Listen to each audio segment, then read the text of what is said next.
Ser Podcast.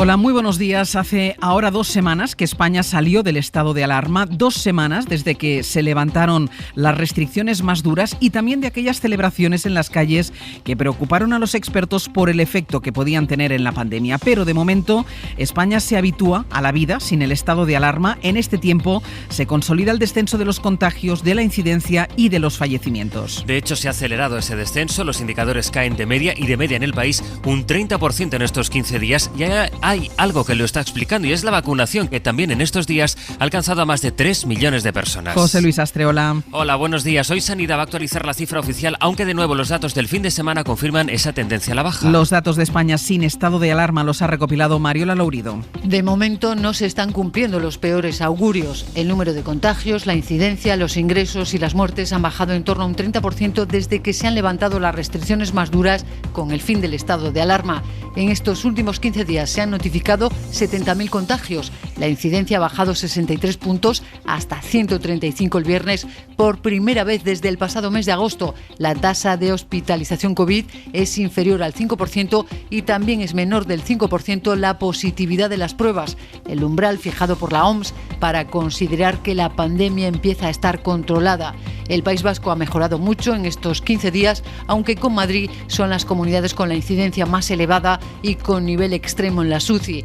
Los fallecimientos siguen descendiendo, se han registrado 828 en las últimas 2 semanas, cuando se ha vacunado a 3 millones de personas, hasta superar los 16 millones con al menos una dosis. A las 8 en la pizarra vamos a explicar cómo las vacunas y los contactos sociales han cambiado el mapa de edad del coronavirus. La que era una enfermedad, sobre todo de mayores, es ahora una enfermedad que multiplica su incidencia entre los jóvenes, especialmente en el tramo de edad que va de los 15 a los 29 años. De la estrategia de vacunación hablarán hoy los líderes de la Unión en la cumbre que empieza este lunes y en la que se ha colado a última hora la nueva crisis diplomática con Bielorrusia, de la que les estamos hablando desde primera hora. Ese país obligó a aterrizar ayer en Minsk, en su capital, a un avión de Ryanair en el que viajaba un periodista crítico que huyó del país el año pasado y que ahora está detenido. El avión iba de Grecia hasta Lituania. La Unión Europea ha advertido al gobierno de Lukashenko, que lleva 25 años en el poder, de las consecuencias de esta maniobra y de la detención del reportero, cuya liberación exigen también los Estados Unidos. El asunto se abordará hoy en la cumbre europea, que tiene además sobre la mesa precisamente las relaciones con Estados Unidos. Griselda Pastor. Lukashenko, aparte, esta es una cita marcada por Biden, que va a estar en Bruselas el día 14. Si Biden no viajara, esta podría ser una reunión más, pero va a estar aquí. Y a 27 tienen que dar alguna respuesta a su propuesta sobre liberalización de las patentes y especialmente a su propuesta para gravar con un impuesto del 15% a las grandes multinacionales. Un sueño europeo que no podía aplicarse porque no tenía carácter global.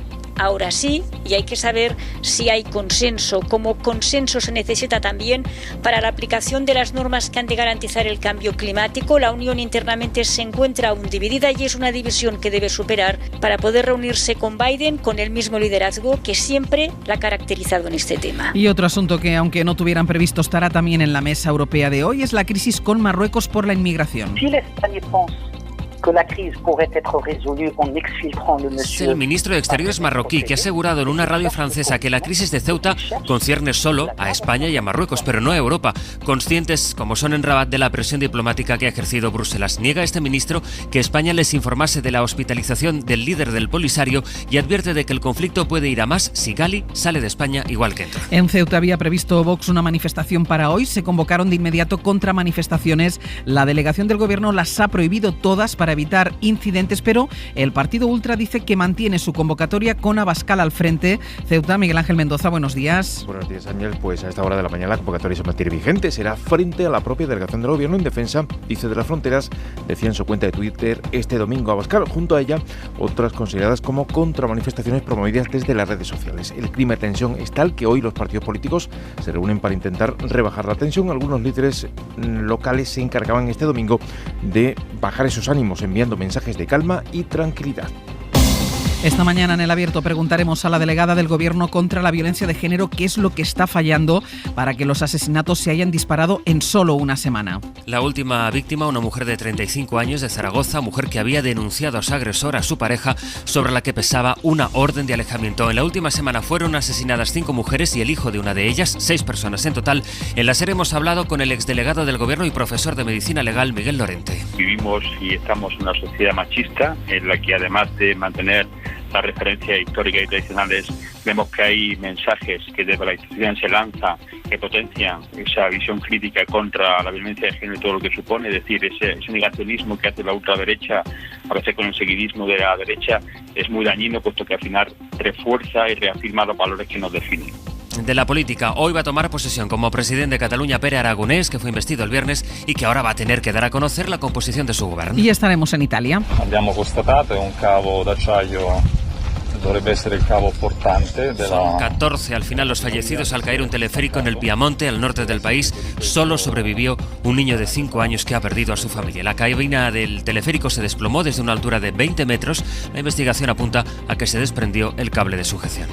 Es lunes, es 24 de mayo. Sonia Palomino, buenos días. Buenos días. Este 24 de mayo es el Día Europeo de los Parques Naturales porque hace hoy más de 100 años que hubo un país que decidió proteger esos parques de manera oficial. Y ese país fue Suecia en el año 1909. Desde entonces, las instituciones empezaron a tomar conciencia de la necesidad de dar protección legal a los espacios naturales. Pues coincide esa celebración con el incendio que durante todo el fin de semana ha continuado en torno al Parque Nacional del Teide, en Tenerife. Héctor Palmero, buenos días. Hola Ángeles, buenos días. Incendio que ya está estabilizado. El peligro se aleja, según han apuntado, después de que se iniciara el pasado jueves en los altos del municipio de Arico. Se trabaja ahora en el control porque subsisten aún puntos calientes, aunque en menor medida que en jornadas anteriores. Un fuego que finalmente ha reducido la superficie afectada a unas 3.000 hectáreas en un perímetro que, eso sí, ha subido a 42 kilómetros. Pues atentos al tiempo estamos. Precisamente, ¿qué tiempo va a hacer hoy? Poco a poco se van marchando las nubes ya del Mediterráneo, aunque todavía se prevén lluvias que pueden ser fuertes a primera hora en el sur de la Comunidad Valenciana y en Baleares. Irá despejando según avance el día. Ahora la inestabilidad se traslada al noroeste de la península con precipitaciones débiles que llegarán al Cantábrico.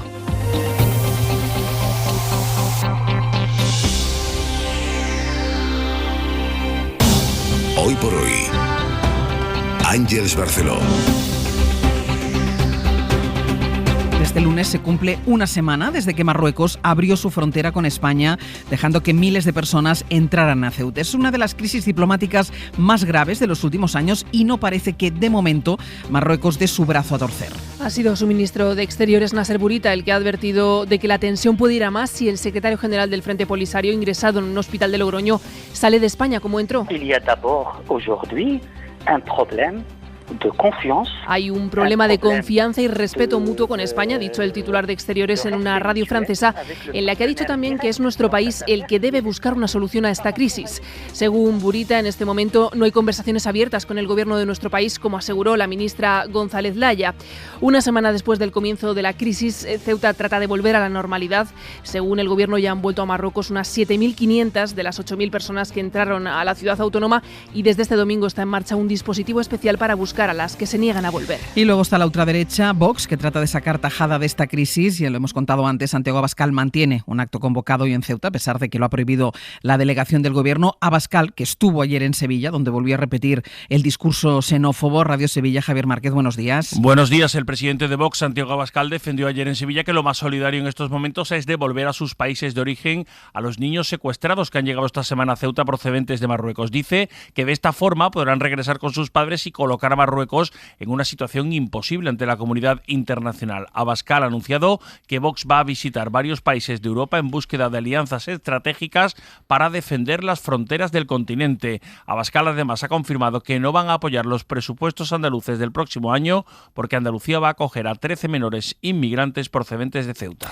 Y más allá de Ceuta, otro de los puntos de atención de este lunes va a ser Cataluña. Más de 3 meses después de las elecciones, Pere Aragonès toma hoy posesión como presidente de la Generalitat a unas horas de de que empiece el acto institucional, todavía no está claro quién va a formar parte del nuevo gobierno, aunque durante el fin de semana ya han salido algunos nombres en las quinielas. Radio Barcelona, Núria Pujadas, buen día. Buen día. Entre los nombres ya confirmados por Esquerra, Laura Vilagrà, número 2 en las listas, será la consellera de Presidència, Roger Torrent, el de Empresa, y Joan Ignasi Elena de Interior. Por la parte de Junts, Josep María Argimon, hasta ahora secretario de Salud Pública, será el conseller de Salud, Jaume Giró, el de Economía, que ya ha levantado críticas de los sindicatos, y Exteriors se confiaría a Victoria Alsina, exdelegada de la Generalitat en Estados Unidos. Aún así, continúan algunas incógnitas de peso, por ejemplo, quién ocupará la vicepresidencia propuesta de Junts y la portavocía propuesta de los republicanos. Lo que sí seguro es que hoy a las 8:15 de la tarde habrá el acto de toma de posesión de Pere Aragonès en el patio dels Tarongers del Palau de la Generalitat, con una cuarentena de invitados y esta vez sí con presencia de Moncloa, concretamente del ministro de Política Territorial Miquel Iceta y la delegada en Cataluña Teresa Cunillera, a diferencia de la toma de posesión de Quim Torra, que no hubo representación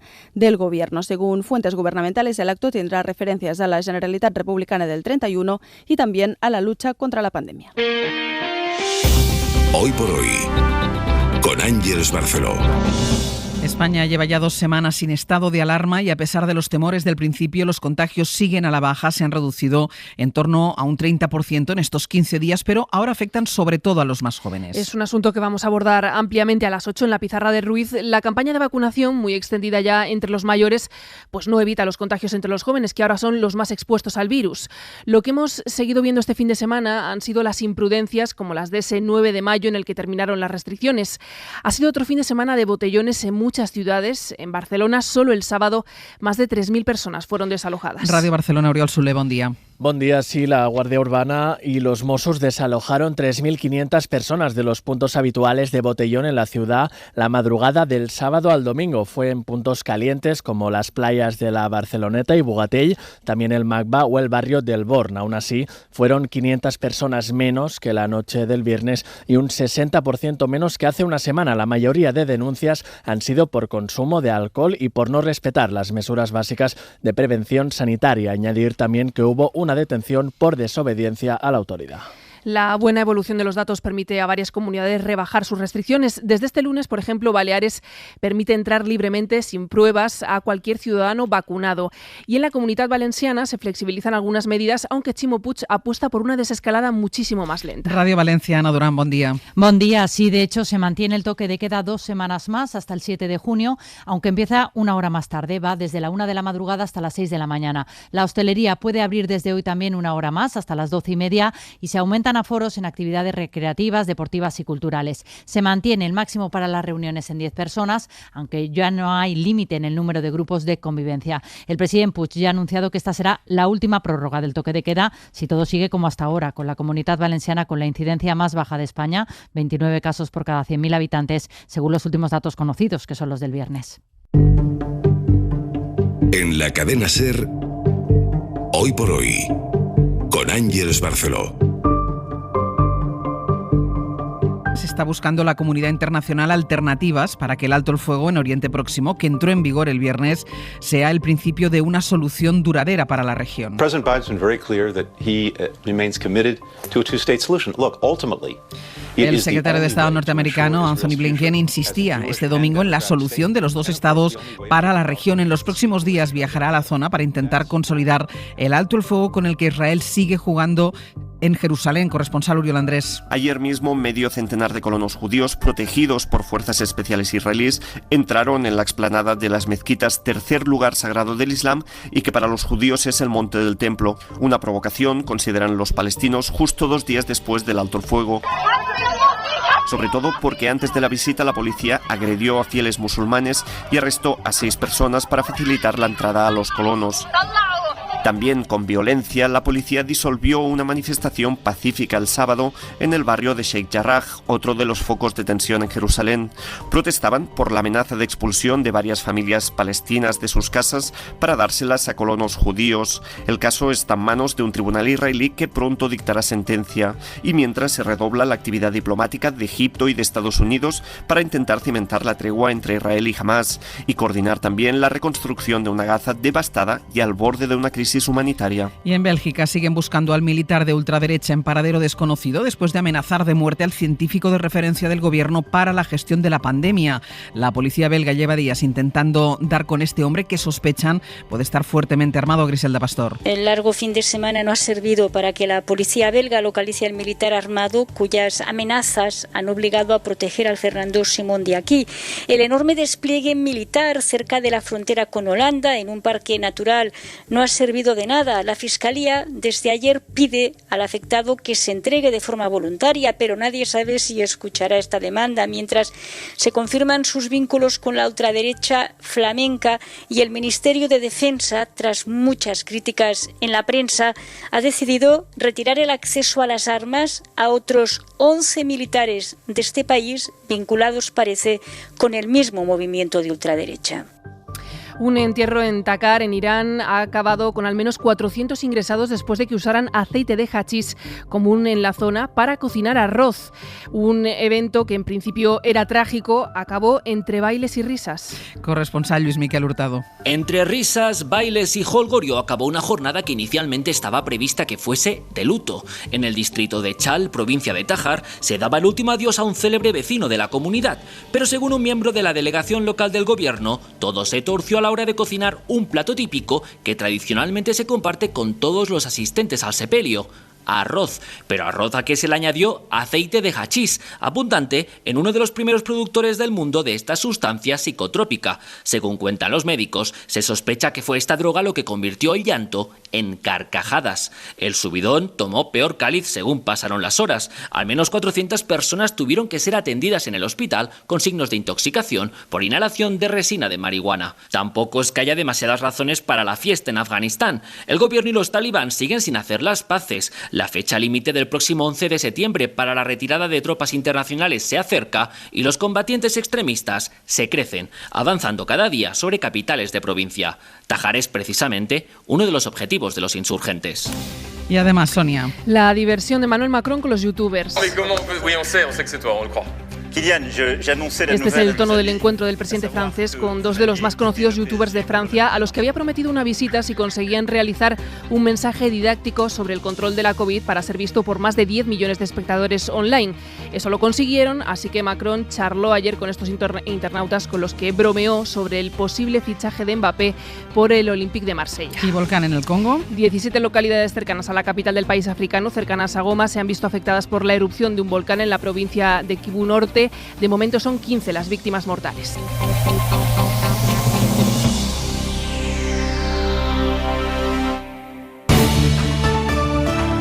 Hoy por hoy, con Ángeles Barceló. ¿Qué somos nosotros? Atlético de Madrid. Dale, cántala.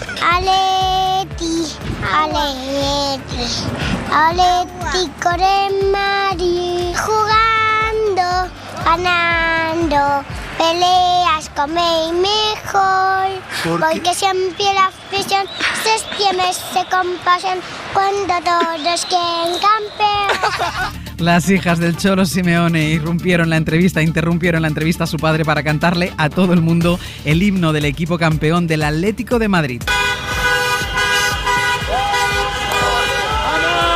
Para entonces la Copa había llegado al estadio sin público, aunque el público estaba en las aceras, en los coches. Después de las aglomeraciones que sí vimos la noche del sábado, el Atlético de Madrid recibió ayer, en un acto distinto ya, a la Copa de Campeones. Escribe hoy Almudena Grandes en La Contra del País. Dice: hemos sufrido, pero menos que los que no han ganado nada. Así que por mis padres y por mis abuelos, por mis hermanos y por mis hijos, bendito seas una vez más, Cholo Simeone, bendita esta locura, la gloria del Atleti. La celebración del Atleti culminaba un fin de semana en el que, fuera por alegría o por pena, hemos visto lágrimas en varios sitios. Bueno, las de emoción, estas del Atlético, las de Luis Suárez, que por cierto ha confirmado que se queda, las de equipos que descendían, estas de Pep Guardiola. We love him so much. He's a special person for all of us. Despidiendo precisamente al Kun Agüero del City. Puede decirse, por tanto, que ha sido un fin de semana de lágrimas sin necesidad de referirse a Eurovisión. Manu Carreño, buenos días. Buenos días, ¿qué tal? Esto nos anuncia la fase en la que entra ahora el mundo del fútbol, ¿no? Ese dramático momento para saber quién sigue, quién se va, y ahí es donde veremos más lágrimas seguramente. Aunque esas lágrimas de Guardiola despidiendo al Kun Agüero nos dan una pista. Ya. Y es que el Kun Agüero viene al Barça, gran amigo de Leo Messi, se supone que para jugar al lado de Messi para hacer feliz al argentino, pero veremos qué pasa con Messi, que se va a la Copa América sin renovar su contrato. Lo mismo que Ramos, lo mismo que Zidane y lo mismo que Koeman, que hoy lunes, después del título rojo y blanco, su futuro es una incógnita, así que habrá lágrimas, sí. Pues ahora nos cuentas todo, Manu, porque ahora ya sabemos cómo ha acabado todo, cómo ha acabado la Liga. Es lunes, es 24 de mayo. Y la semana empieza con estos titulares. Marruecos advierte a España de que la crisis diplomática puede empeorar si el secretario general del Polisario sale de España igual que entró. Su ministro de Exteriores niega que Madrid les avisase de la hospitalización de Gali y trata de que la tensión quede como algo bilateral entre las dos capitales, con Europa al margen. Sin embargo, los líderes europeos prevén abordar la situación en la cumbre que tiene hoy en Bruselas y a la que se añade otra crisis de última hora, la decisión de Bielorrusia de hacer aterrizar a un avión comercial para detener a un periodista crítico. Bruselas y Washington amenazan con consecuencias para el régimen de Lukashenko. Pere Aragonés tomará posesión hoy de la presidencia de Cataluña en un acto al que acudirá Miquel Iceta en nombre del Gobierno. Ejecutivo y Generalitat prevén retomar el diálogo. Aragonés tiene que dar a conocer ahora los nombres de su gabinete. El Congreso empieza a tramitar esta semana la proposición de ley socialista para cambiar el reglamento del Congreso y regular por primera vez los lobbies. Incorpora sanciones para los diputados que oculten datos sobre su relación con grupos de presión. Los contagios y fallecimientos por coronavirus han caído de media un 30% en España en los primeros 15 días sin estado de alarma. Ha sido clave para ello la vacunación. Mejora también la situación en las UCIs, aunque la ocupación es todavía alta en el País Vasco y en Madrid. Son 14 las personas muertas en Italia al descolgarse la cabina de un teleférico en el Piamonte, al norte del país. El único superviviente es un niño de 5 años, herido grave. El aparato cayó al vacío al fallar los mecanismos de seguridad. ¿Y qué más cosas hay, Sonia? Empezamos en Zaragoza, donde un chico de 19 años ha muerto esta noche en una pelea a las puertas de un bar. De momento hay un detenido. Radio Zaragoza, Ana Sánchez Borroy, buenos días. Buenos días. La Policía Nacional recibió el aviso hacia las 11 de que una decena de personas estaba participando en una pelea y que un chico había quedado tendido en el suelo. Acudieron también los servicios sanitarios de los bomberos de Zaragoza, que estuvieron media hora reanimando al chico en plena calle y consiguieron trasladarle vivo al Hospital Miguel Servet, aunque ha fallecido allí pasadas las 4:30 de la madrugada por un fuerte traumatismo craneoencefálico. En principio, la policía descarta que la víctima hubiese recibido heridas de arma blanca. La Policía Nacional ha arrestado a otro joven de 24 años, aunque no se descartan más detenciones. Agricultores de Murcia, Alicante y Almería llegan hoy a Madrid, donde se van a manifestar contra los recortes en el trasvase Tajo Segura.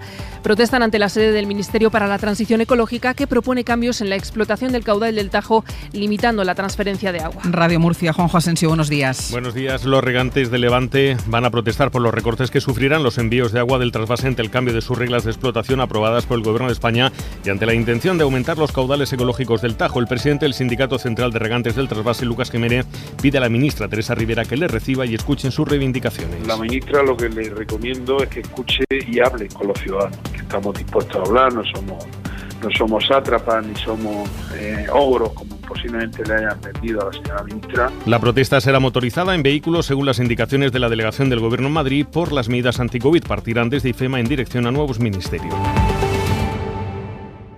En la cadena SER, Hoy por Hoy, con Ángeles Barceló. Vamos ya con el repaso a lo que cuentan los periódicos esta mañana de lunes con Pablo, con Sonia, con Sastre, y sigue habiendo mucho en la prensa nacional, Pablo, de toda la crisis abierta con Marruecos. Al país le sigue preocupando el destino de los menores que cruzaron la frontera. Reclaman su editorial que sean prioridad y que no se pase por delante de los derechos humanos, como ha podido ocurrir con algunas devoluciones en caliente. Lo que refleja esta crisis, según este editorial, es la ausencia de un mecanismo justo y ordenado de reparto entre las diferentes comunidades autónomas. En cambio, lo que se deduce de lo ocurrido, según El Mundo, es la pérdida de peso de España en política exterior.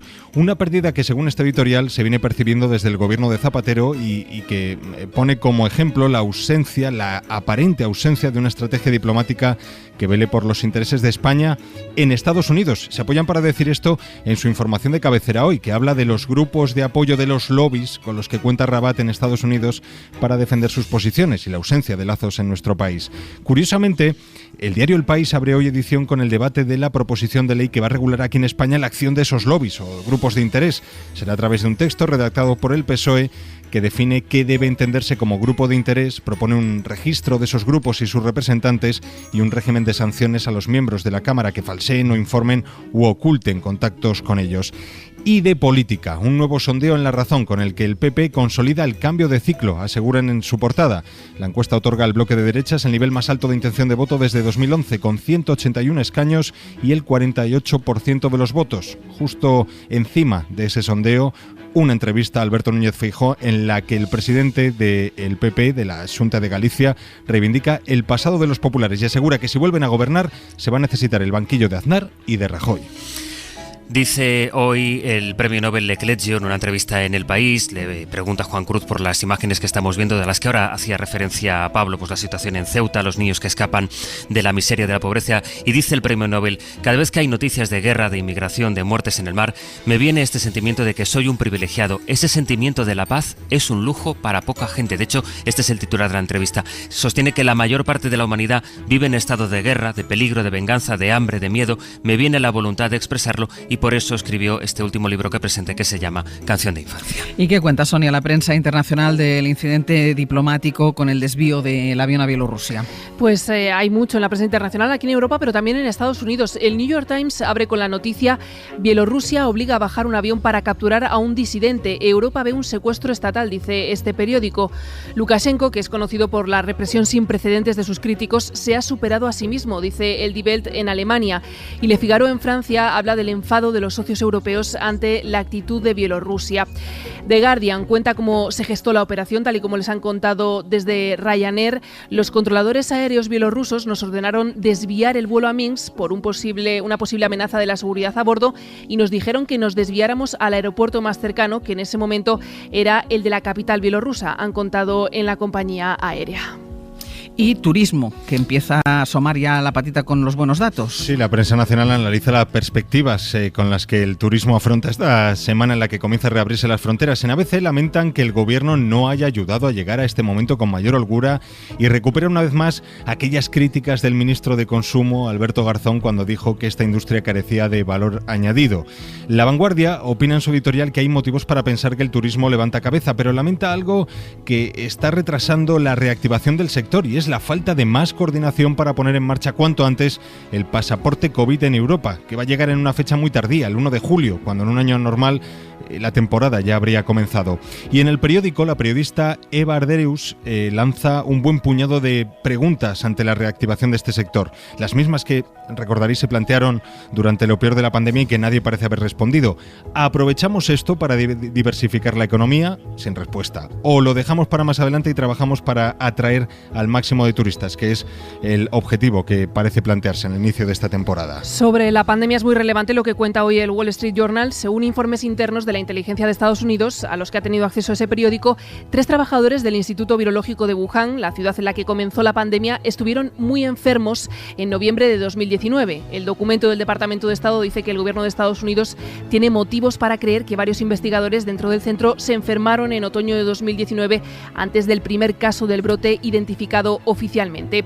Y en Reino Unido, los periódicos hablan de la avalancha de turistas que se nos viene encima de forma inminente. Hoy es el primer día en el que los británicos pueden venir a España. Dice: miles de británicos hambrientos de sol volarán a España a partir de hoy.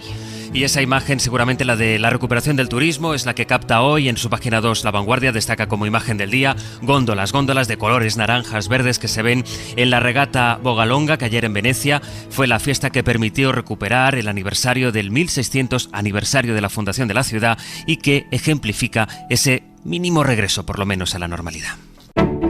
Hoy por hoy, Ángeles Barceló. Nosotros el director del larguero, Manu Carreño. Manu, la fiesta de ayer del Atlético, por el título, ¿sí?, dejó buenas noticias para los seguidores atléticos sobre la continuidad de varios jugadores. Sí, una que no se discute nunca, que es que el Cholo se da por hecho que sigue. Aquí en el Atlético nadie discute que el Cholo va a seguir el año que viene. Ni se cuestiona. Ni se cuestiona, ese debate está fuera de toda duda, aunque había habido algunas noticias durante la temporada, como siempre, pero eso está descartadísimo, que el Cholo va a seguir. Pero la mejor noticia para los atléticos fue que sigue Luis Suárez. Ese regalo que le hizo Bartomeu, te acordarás, a principio de temporada, mandándole gratis desde el Barça hasta el Atlético, que ha servido para que marque 21 goles, sea el gran jugador de esta liga, junto con Marcos Llorente y Oblak, y haya confirmado ayer que efectivamente le quedaba un año que era opcional y ha dicho sí, el año que viene seguiré siendo jugador del Atlético de Madrid. Gran noticia para los rojiblancos. Certezas en el Atlético de Madrid, lo que tiene ganar, certezas ahí, y en cambio mucha incertidumbre en el Real Madrid, con Zidane y con Ramos, que si siguen o si no, y en el Barça con Koeman y con Messi. Exactamente, los dos entrenadores y los dos capitanes están en el aire su futuro. Zidane ha dicho que en principio tiene que pensar cuándo se va a reunir con Florentino Pérez para darle la decisión, es decir, que no va a ser inminente como ocurrió en la otra espantada cuando nada más ganar la Champions dijo unas horas después que se iba. Eso hace albergar alguna esperanza en el Real Madrid. Vamos a ver cuándo es esa cumbre Florentino-Zidane, mientras que el capitán sigue sin contrato y le quedan unos días. Sergio Ramos, nadie sabe qué va a pasar con el futuro del... ¿Pero está negociando? Bueno, tiene una oferta encima de la mesa desde hace muchos meses, pero al final ni sí ni no, ninguno ha cedido, ni el Real Madrid ni el capitán se han hecho nada por acercar posturas, y ahí sigue el capítulo de Ramos estancado, a falta de, como digo, 3 semanas. ¿Y en el Barça? Y en el Barça, Koeman, que todo el mundo damos por hecho que no va a seguir, sería solamente en caso de que Laporta, cuyo plan es lo más parecido a la pura improvisación, va buscando por ahí entrenadores a ver quién está libre, pero Koeman parece sentenciadísimo. Y Messi se acaba de marchar ya para coger unos días de vacaciones antes de empezar la Copa América, y como te decía antes en la primera conexión, las lágrimas de Guardiola ayer despidiendo al Kun Agüero y casi señalando el camino a Barcelona para jugar al lado de su amigo Messi hace pensar que Leo va a seguir en el Barça prácticamente seguro, pero todavía no tiene una oferta. Que Messi se queda y se trae a su amigo. Tiene toda la pinta, eso es. A las 12 de la mañana, que hoy vamos a terminar este programa un poquitín antes, porque a las 12 vamos a conocer a los 26 elegidos por Luis Enrique para la Eurocopa. Sí, vamos a ver si da 26, 25, siempre se da 23, y este año la UEFA, por el tema de la pandemia, ha permitido que la lista se amplíe a 26. Pocas dudas, todo el mundo damos por hecho también que va a estar Sergio Ramos, aunque ayer terminó la Liga y sin jugar, pero recuperándose a unos días de que empiece la Eurocopa. Faltan solo 3 semanas y a las 12 de la mañana, en directo en la SER, efectivamente, escucharemos la lista de Luis Enrique para esa Eurocopa que empieza el 11 de junio. España debuta el 14 de junio. Y no nos da tiempo, pero felicitar a Carlos Sainz, ¿no? Porque ayer hizo podium. Está cada vez más cerca, Ángels, de lograr una victoria en la Fórmula 1. Ayer fue segundo en Mónaco, así que espectacular. Detrás de Verstappen fue el más rápido de todos los pilotos. Alonso no acabó muy bien, 12º, pero Sainz chapó. Una gran carrera, Manu. Gracias. A ti, Ángels. Chao. En la cadena SER, Hoy por Hoy, con Ángels Barceló. Marco Antonio Aguirre, buenos días. Buenos días, Ángels, y buenos días a todos. A raíz de la victoria del Atlético de Madrid, me ha dado a mí por reflexionar sobre los seguidores de los equipos de fútbol y los seguidores de los partidos políticos. Los que siguen un equipo de fútbol lo siguen siempre, gane o pierda, juegue muy bien o juegue desastrosamente mal. Pero los seguidores de un partido político pueden dejar de ser seguidores si ese partido político juega mal. Sin embargo, hay quienes son votantes de un partido, haga lo que haga este. Se sienten de ese partido político aunque sus políticos jueguen francamente mal. Son del PP, del PSOE, de Unidas Podemos, de Vox, de Esquerra Republicana, de lo que sea, como el que es del Barça o del Real Madrid. Y yo, a mis años, os diría, no seáis incondicionales de la política, hijos, que ningún partido político es tan complejo como para representaros del todo. Si queréis ir a muerte con algo, id a muerte con el fútbol, pero nunca con la política. Y por cierto, felicidades, seguidores del Atlético de Madrid. Porque siempre la afición Marco Antonio Aguirre, Cadena SER. Hola, muy buenos días. Esta tarde Pere Aragonès tomará posesión como presidente de la Generalitat y Cataluña por fin tendrá gobierno. Han sido necesarios más de 3 meses para que los independentistas llegaran a un acuerdo y una vez conseguido no hay ninguna pista que pueda hacer pensar que la que se inicia vaya a ser una legislatura estable. Los enfrentamientos con los que acabó la anterior legislatura, convertidos en recelos para la negociación de la nueva, no son precisamente un buen síntoma. En cualquier caso, ahora toca gobernar, recuperar recuperar una actividad que se había abandonado desde que la Generalitat se había convertido en una herramienta más para la propaganda. Y la primera buena noticia es que la institución vuelve a tener un presidente legítimo sentado en su despacho y ocupando el cargo con todo lo que esto conlleva. Se acabó lo de la doble presidencia. Carles Puigdemont, desde Waterloo, no debería tener ningún papel en la etapa que ahora comienza y Aragonès debería dejar clara su autonomía ya en los primeros compases de su mandato. Es imprescindible y es urgente recuperar el prestigio de una institución que en la etapa de Quim Torra fue arrastrada por los suelos. Pero Aragonès ya no es ni un presidente vicario, como lo fue Torra, ni un presidente suplente, como asumió él mismo. Ahora tiene todas las atribuciones y le va a tocar actuar como pegamento de las dos sensibilidades que hay en el Ejecutivo, sin olvidar que tiene que gobernar para todos los catalanes. Y lo que necesitan todos los catalanes es un gobierno que se ponga a trabajar de inmediato, que lleve a cabo una gestión eficiente para superar el complicado momento que, como el resto del país, atraviesa Cataluña por los efectos de la pandemia y que le permita recuperar todo el prestigio y las posiciones que se han perdido desde que se inició el conflicto por el procés. Cataluña necesita un gobierno solvente, dedicado a la gestión y no a la propaganda, y para eso será imprescindible dar con las personas adecuadas para su composición, con perfiles gestores que vuelvan a situar a Cataluña en la senda del progreso. No les va a faltar trabajo. Ángeles Barceló. Se van las lluvias del Mediterráneo y llega la inestabilidad por el noroeste, Jordi. Solo durante la mañana, como pasa ahora mismo, chubascos en Mallorca y Menorca. Durante el día, a ratos en el Cantábrico, pero también con momentos de sol. Y en el conjunto del país, el lunes será soleado, con ambiente fresco, incluso frío en el interior ahora mismo. Durante la tarde, al sol, el ambiente será muy agradable. Hoy por hoy, con Ángeles Barceló. Después de la crisis de Ceuta, que ha complicado las relaciones con Marruecos, y con nuevo gobierno en Cataluña, la política en España aterriza ya en otra fase. La imagen que mejor lo explica es esa toma de posesión del nuevo presidente catalán, Pere Aragonès, que se producirá esta tarde. El gobierno quiere retomar el diálogo y tiene que decidir sobre el indulto de los presos, con un PP crecido en las encuestas desde la victoria de Ayuso en Madrid. Sastre, buenos días. Buenos días, Barceló. Y con ese partido, el PP haciendo oposición también por la crisis de Ceuta. Por la que esta misma semana emprenden una ofensiva parlamentaria contra el gobierno que está buscando el respaldo de la Unión ante la tensión con Marruecos. Hoy mismo, Pedro Sánchez participa en la cumbre de líderes europeos en la que se va a hablar también de inmigración. Estas son las coordenadas que definen el momento político español y la primera de ellas se confirmará en Cataluña con la toma de posesión a la que el Ejecutivo manda al ministro Miquel Iceta. Oriol Soler, buen día. Buen día. Aragonès empieza hoy una nueva etapa con el reto de evitar las discrepancias internas y el ruido que protagonizaron la legislatura anterior. De momento, hoy habrá representación de Moncloa en su toma de posesión como presidente, con la presencia de Miquel Iceta,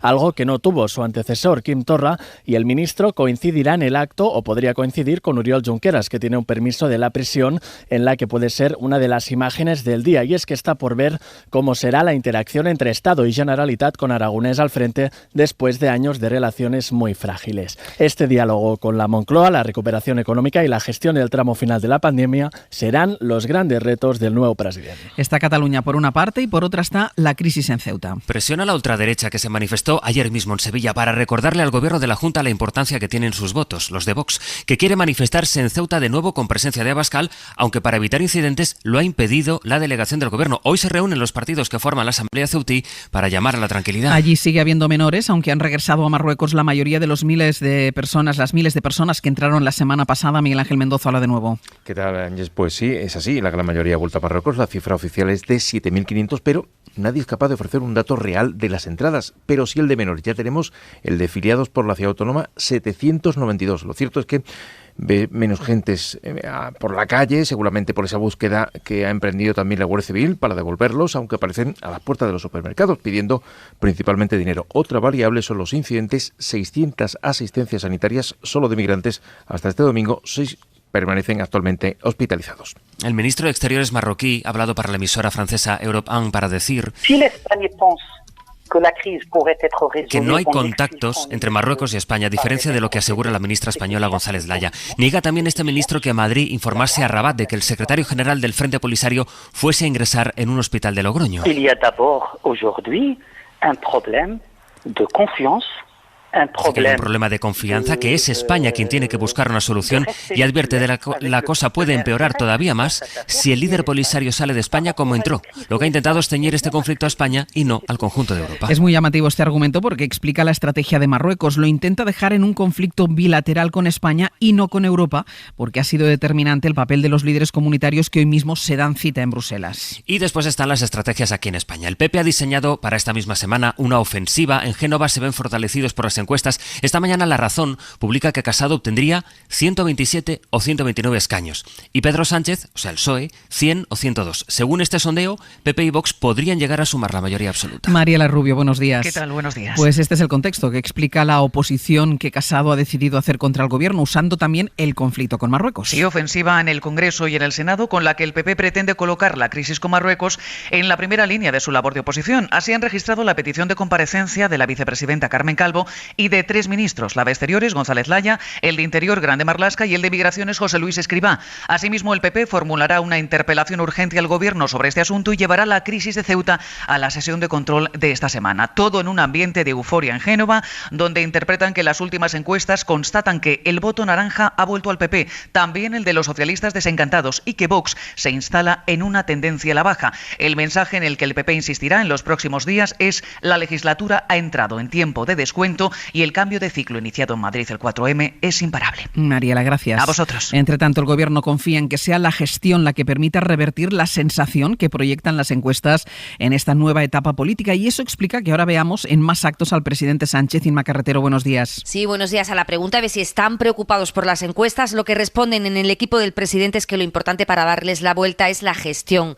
Hasta que se vote en las generales en más de 2 años y medio, eso dicen, queda un mundo, y por lo pronto han redoblado la presencia pública del presidente, que la semana pasada fue a anuncio por día, y han apretado además los órdenes del día del Consejo de Ministros. Tras el parón de la campaña electoral, el de mañana incluye 2 anteproyectos de ley sobre convivencia universitaria y un tema fiscal, y una decena de decretos. El más relevante, según fuentes de la Moncloa, es el que incluye el plan de empleo juvenil y previsiblemente la prórroga de los ERTE, que está pendiente del diálogo social. Y todo ello en una coalición que, según subraya un ministro del PSOE, ya no emite ruido. Reconocen esas fuentes socialistas la lealtad de Unidas Podemos en la crisis de Marruecos y creen que eso ayuda a poder vender la acción del gobierno. Hablaba ahora Inma de los proyectos del gobierno, pero hay también proyectos en marcha en el Congreso. Esta misma semana la Cámara va a empezar a tramitar una propuesta del PSOE para regular los lobbies, los grupos de interés. Habría un registro de relaciones entre esos grupos y los diputados e incluye sanciones para los parlamentarios que oculten información o que mientan. Es una información a la que ha accedido la SER y que nos cuenta Javier Torres. La propuesta de reforma incluye la creación de un registro público para quien trabaje para los grupos de interés, unas normas de funcionamiento y también para la relación con cualquier contacto que se pueda tener en el Congreso. No será posible para ningún exdiputado o exalto cargo del Gobierno beneficiarse de puerta giratoria para formar parte de un grupo de interés hasta pasados 4 años del abandono del cargo. La reforma del reglamento también propone sanciones para sus señorías si mienten u omiten datos en sus declaraciones de bienes e intereses. Sanciones que pueden impedirles formar parte de los órganos de las comisiones, lo que supone también quedarse sin complementos salariales, que oscilan ahora entre los 756 y los 1.550 euros mensuales. Hemos explicado a las 7 lo que demuestran los datos de contagios e incidencia en España desde que decayó el estado de alarma. Que confirman las cifras que el descenso del coronavirus ha sido incluso más pronunciado en estos 15 días en España, a pesar de que se levantasen las medidas más restrictivas. Ha sido fundamental para que eso sucediera el avance de las vacunas, porque en 2 semanas se ha inyectado al menos una dosis a más de 3 millones de personas. Es la vacunación y también los contactos sociales los que han cambiado el perfil del COVID en España. Y de eso hablamos en la pizarra de esta mañana. Javier Ruiz, buenos días. ¿Qué tal? Buenos días. Porque vemos una caída general de contagios y también vemos una caída en los tramos de edad afectados por la enfermedad. Sí, tanto si leemos los datos como una fotografía, estáticamente, como si hacemos la película, dinámica. En 2 semanas, 3 aproximadamente, la tasa de incidencia del COVID ha caído un 20%. Y la última fotografía, la instantánea de la última semana, refleja que efectivamente hay 2 tramos de edad que han pasado a liderar los contagios y la incidencia acumulada.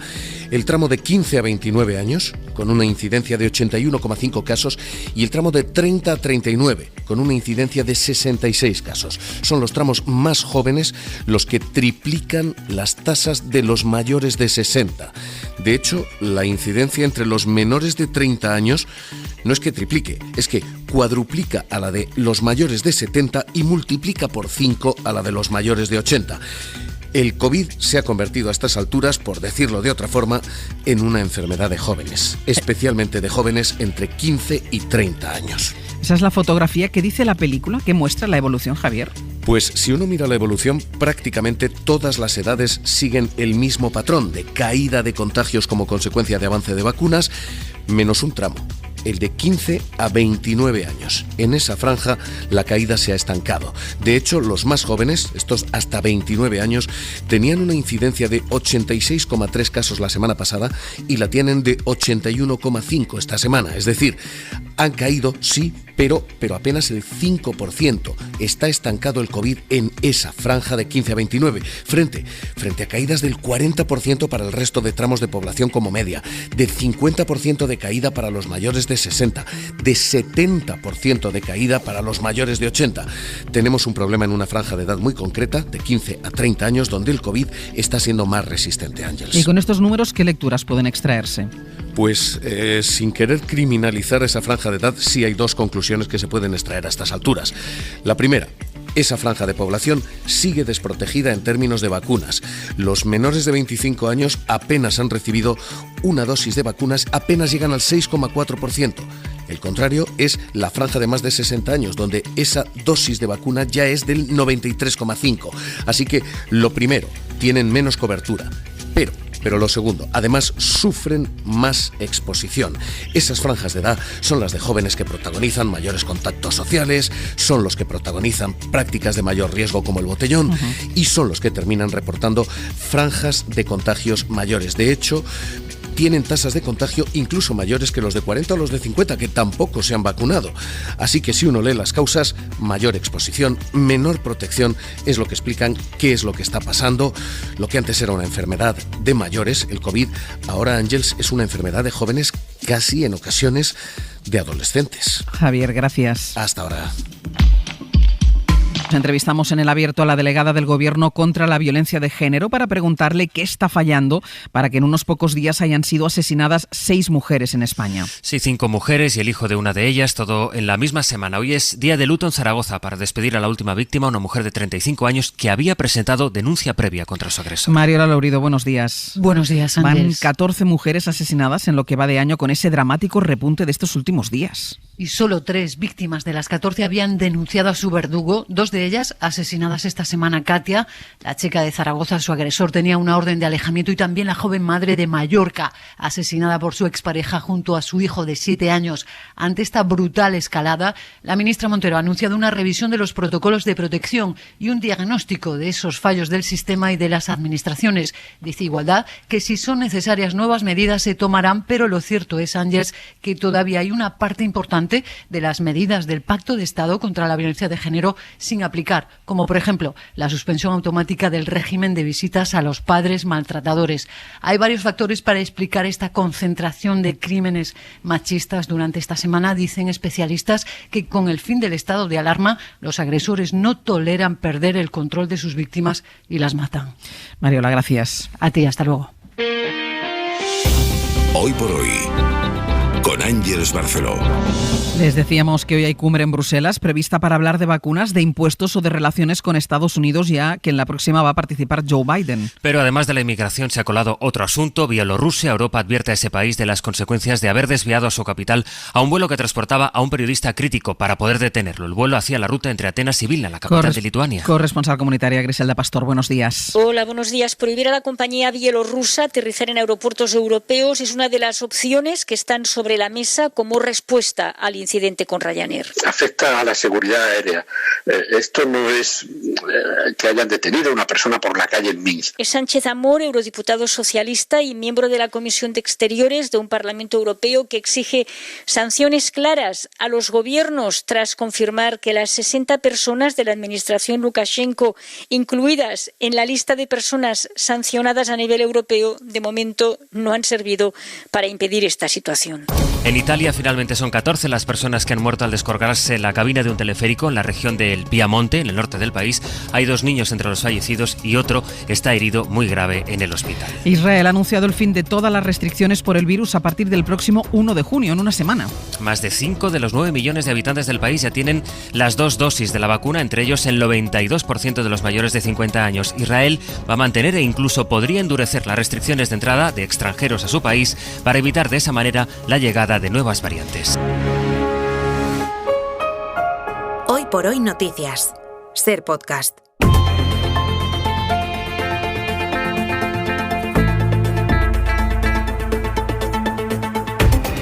Y lo primero, como cada día hasta ahora, es saludarles. Mariola Urrea, ¿qué tal? Muy buenos días. Hola, muy buenos días. ¿Cómo vas? Todo muy bien. Todo bien, Ignasi Guardans, buenos días. ¿Qué tal? Buenos días. ¿Todo bien? Todo muy bien. Y Antón Losada, buenos días. Buenos días, vacunada Ángeles Barceló.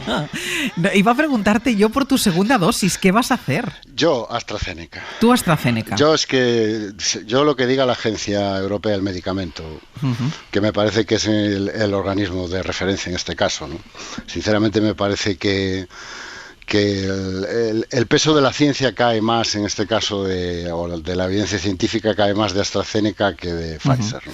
Antón Losada era uno de aquellos menores de 60 los que habían suministrado la primera dosis de AstraZeneca y estaba pendiente de su segunda dosis. ¿Tienes cita ya? No. Está el epidemiólogo en jefe Feijóo, organizando. Ha anunciado que hoy mismo sin falta nos empieza a citar. Organizando. Bueno, pues yo ayer vacuna y Janssen de una sola dosis, es decir, ya tengo la pauta completada. Mira, has acabado tú antes que yo. He acabado yo antes que tú. Y mira que tardaron conmigo, ¿eh? Pues he terminado yo antes que tú.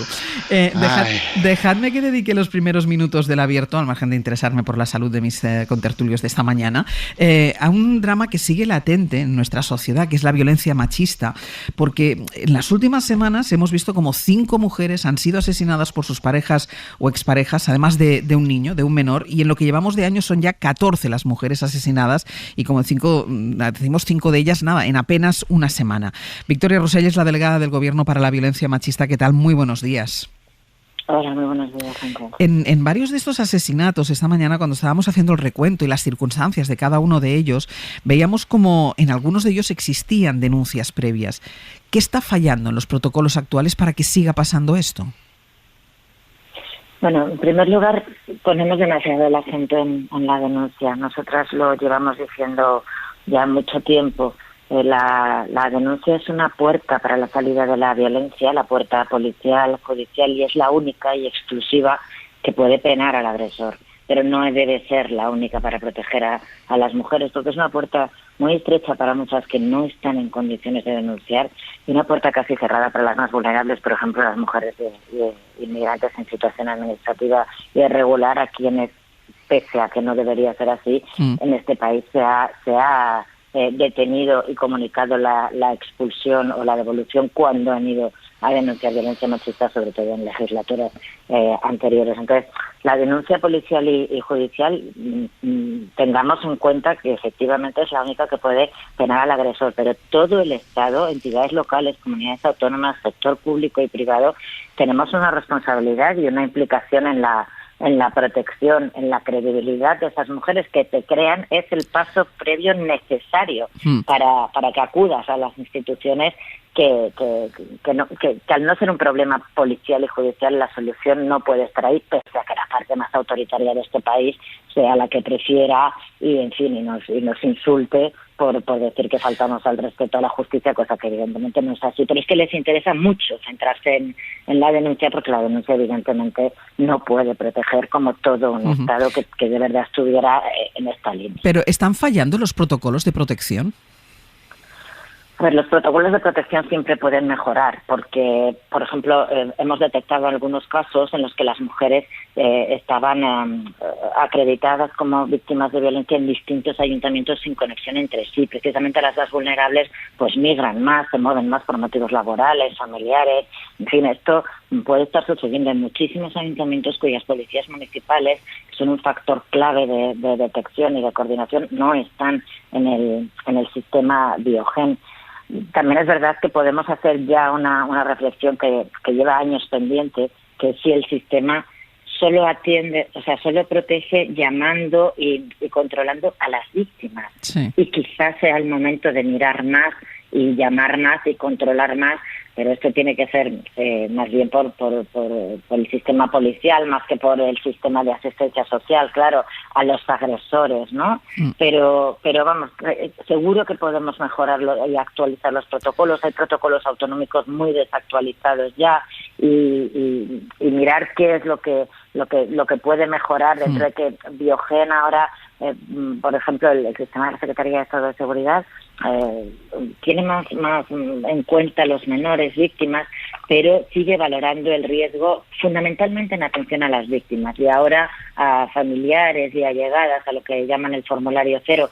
Pero creo que quizás una reflexión conjunta válida sería volver la vista más a los agresores. Quizá eso sí pueda mejorar. ¿Y queda mucho por aplicar de lo que contempla el pacto contra la violencia de género?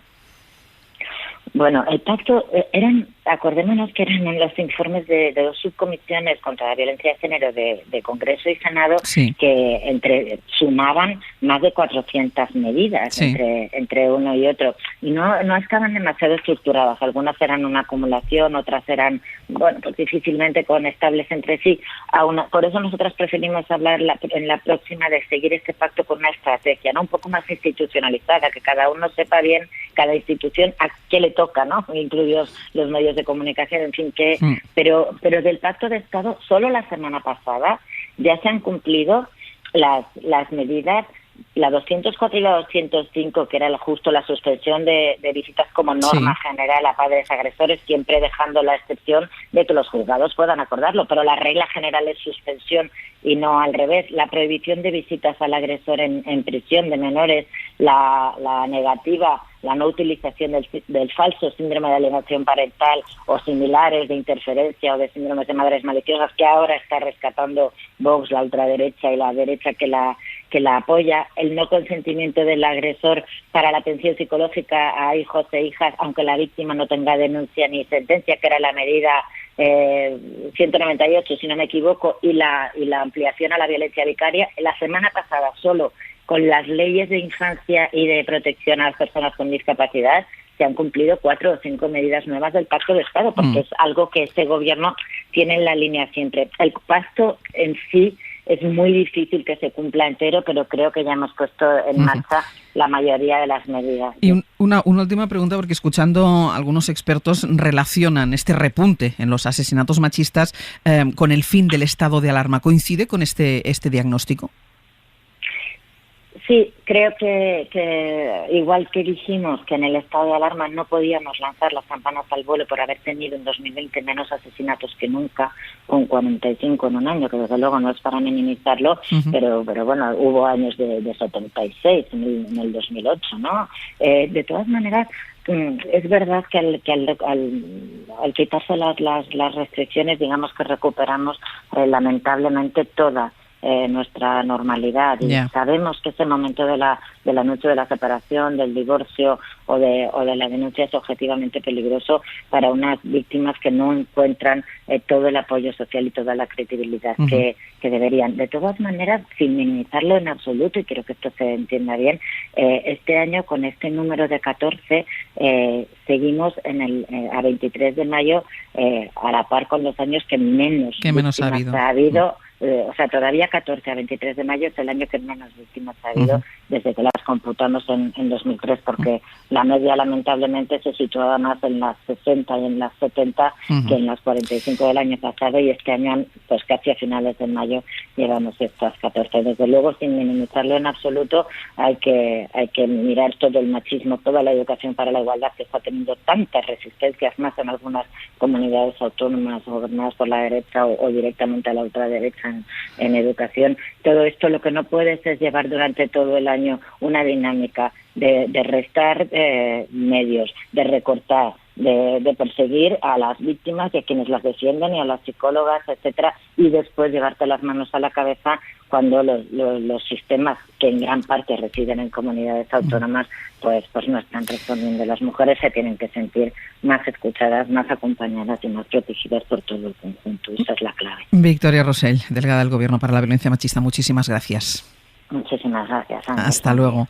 Es evidente que el dato, a pesar de que dice, no quiero minimizarlo, dice Victoria Rosell, pero es evidente que es un dato, sobre todo el repunte de la última semana. Ayer escuchábamos a Miguel Lorente y decía que sí tenía que ver el fin del estado de alarma porque los maltratadores vuelven a perder el control de la mujer a la que han tenido encerrada en casa durante el estado de alarma y el confinamiento, pero es evidente, Mariola, que algo está fallando.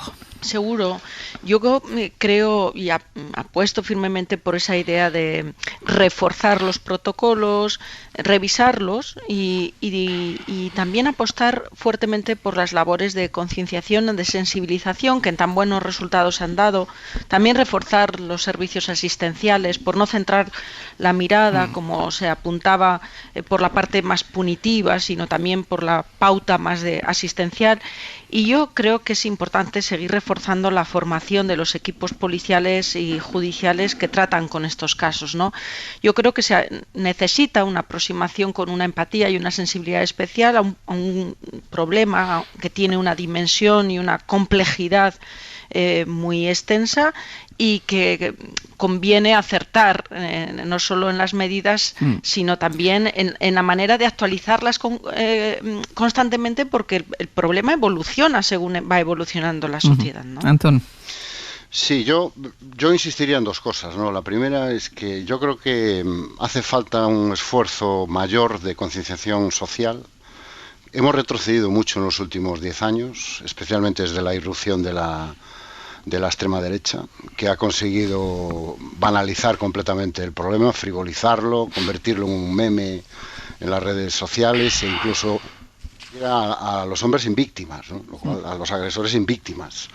Y yo creo que eso no ha sido contestado suficientemente, tanto en el ámbito político, donde a veces parece que hay miedo a hacer frente a este discurso, como desde el ámbito de la concienciación y de la pedagogía que deben ejercer los poderes públicos, ¿no? Yo creo que se puede hacer mucho, sobre todo en las generaciones que vienen, a través de reforzar la presencia de formación y preparación en el ámbito educativo. Y después las políticas punitivas tienen que seguir funcionando, hay que mejorar la formación de las personas y de las instituciones que se encargan de aplicarlas, pero hay que, sobre todo, poner en marcha políticas de asistencia, de ayuda, que permitan cortar el vínculo de dependencia que muchas veces la mujer tiene con su agresor. Ignasi. Sí, a mí me gusta mucho utilizar la expresión de ecosistema, ¿no? Y aplicarla a las relaciones sociales. O sea, hay toda una ecología social en la que determinadas cosas prosperan y otras no. Y el esfuerzo tiene que estar mucho más ahí que en la parte punitiva, que por supuesto tiene que estar, pero que cuando llega tarde, que si todo se reduce a la parte punitiva, significa que simplemente se está intentando corregir una situación ya en su momento más dramático, ¿no?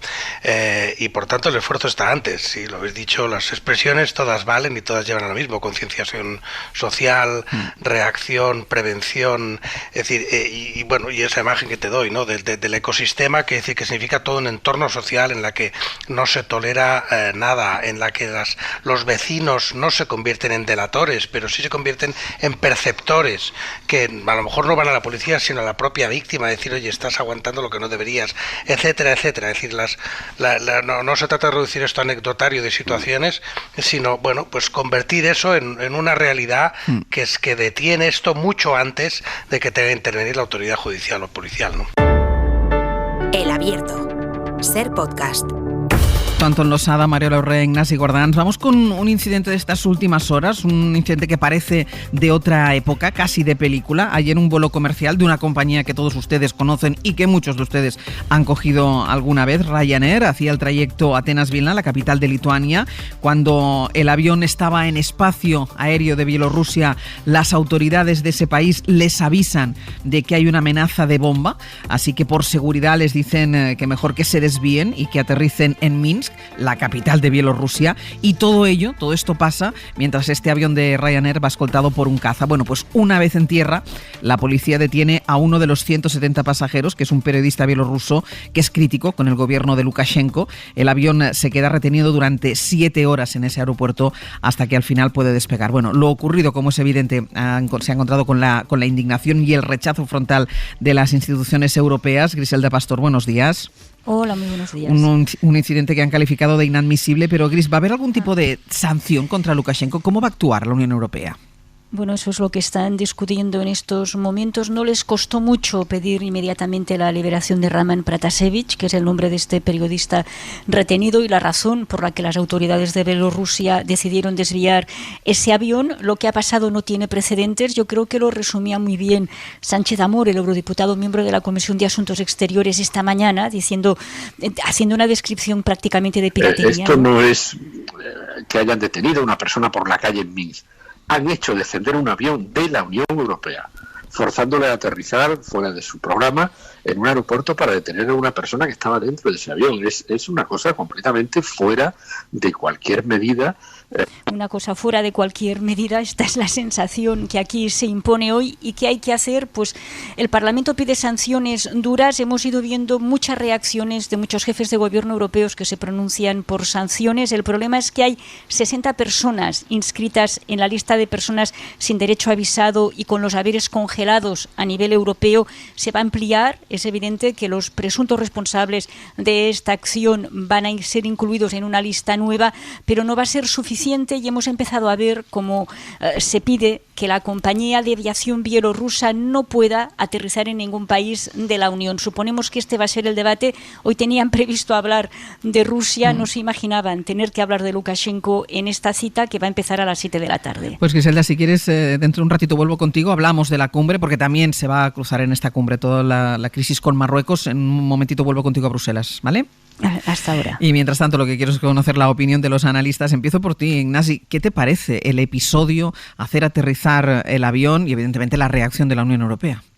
No, me parece que es espectacular y hay que empezar llamando a las cosas por su nombre. O sea, esto es el secuestro de Estado por un dictador de un avión civil que volaba entre dos aeropuertos de la Unión Europea, entre dos aeropuertos europeos, para detener a un civil. Es decir, es una cosa espectacular, absolutamente espectacular.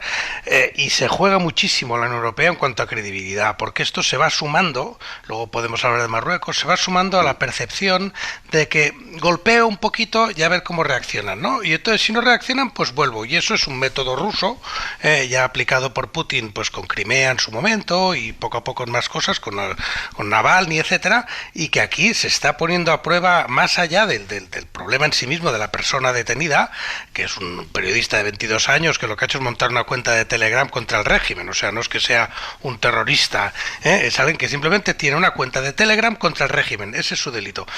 Por tanto, la Unión Europea se juega muchísimo. Las medidas tendrán que ser mucho más que esa lista negra de personas. Pues habrá que hablar de bloqueo aéreo, quiere decir limitar el vuelo sobre el espacio de Bielorrusia, impedir el vuelo en Europa de la línea aérea bielorrusa, etcétera. Es decir, hay mucho en juego aquí y efectivamente es una subida de nivel que viola además, en este caso, no solo los principios éticos, sino que viola la Convención de Chicago, que es la convención que regula la aviación civil internacional, y por tanto esto tiene un nivel que va mucho más allá de la Unión Europea. Es una violación flagrante de las normas más esenciales de la aviación civil, ¿no? Mariola.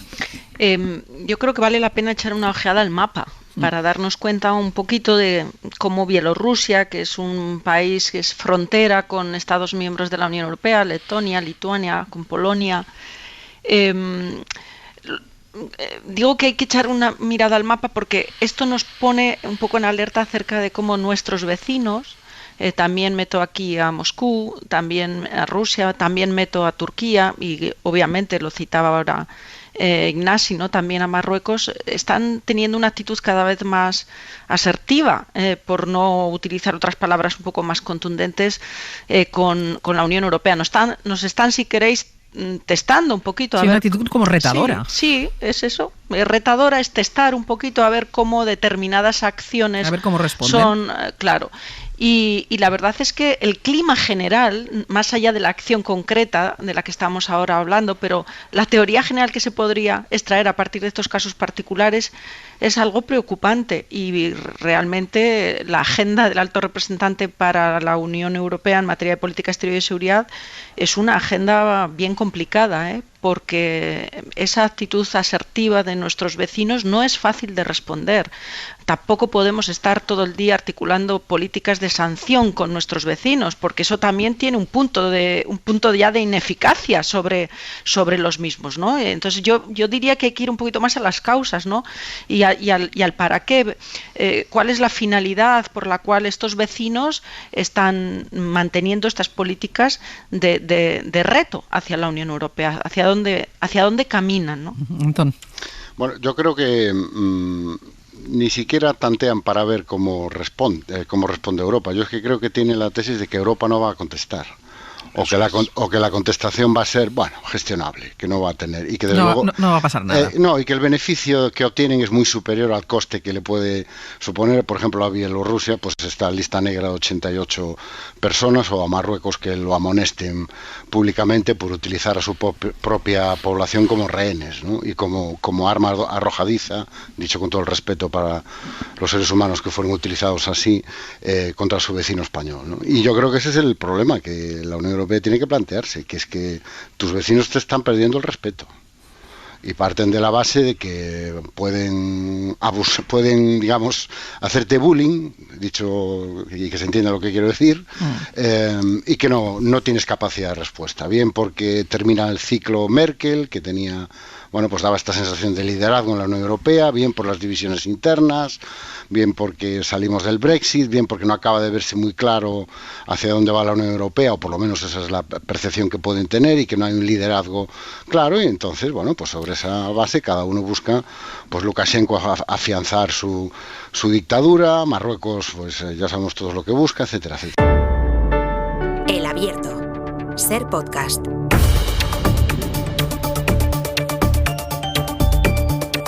En el Abierto, Antón Losada, Mariola Urrea, Ignasi Guardans, y sigue con nosotros Griselda Pastor. Griselda, además de las posibles medidas y sanciones que se tome contra el presidente bielorruso, que es de lo que estábamos hablando hace un ratito, hay cumbre con Biden a punto de llegar, faltan unas semanas para que llegue, y después en el fondo está todo lo que ha pasado con Marruecos. Bueno, es curioso porque el tema de la inmigración lo ha incluido en la agenda el jefe del gobierno de Italia, Mario Draghi, que lo que quiere es que le garanticen que habrá un sistema voluntario, pero un sistema de reparto de personas con derecho al asilo a partir del momento que lleguen, ¿no? Él insiste en ese tema, lo trae a la cumbre porque está bloqueado el pacto por la inmigración, como sabéis, y a partir de ahí dice que para Italia es una necesidad. Es en ese contexto donde esperamos que hable el presidente del gobierno español, aunque por el momento tampoco sabemos exactamente qué es lo que va a hacer con el tema de Marruecos, si se va a limitar a una descripción, si se va a limitar a agradecer los apoyos que ha recibido hasta ahora, o si va a pedir algún tipo de medida concreta o que se refuerce algún tipo de mensaje concreto hacia Rabat. No vamos a estar muy pendientes de esto, aunque sabéis que no podemos todavía entrar dentro del edificio del Consejo y que lo seguimos todo desde fuera y a través de los teléfonos, lo que no facilita mucho el seguimiento de este tipo de reuniones. Pero aquí estamos esperando que sea ya la última vez en la que nos dejen fuera y que poco a poco, normalizando, nos dejen entrar, ¿no? Y después está todo el tema de la relación con Estados Unidos.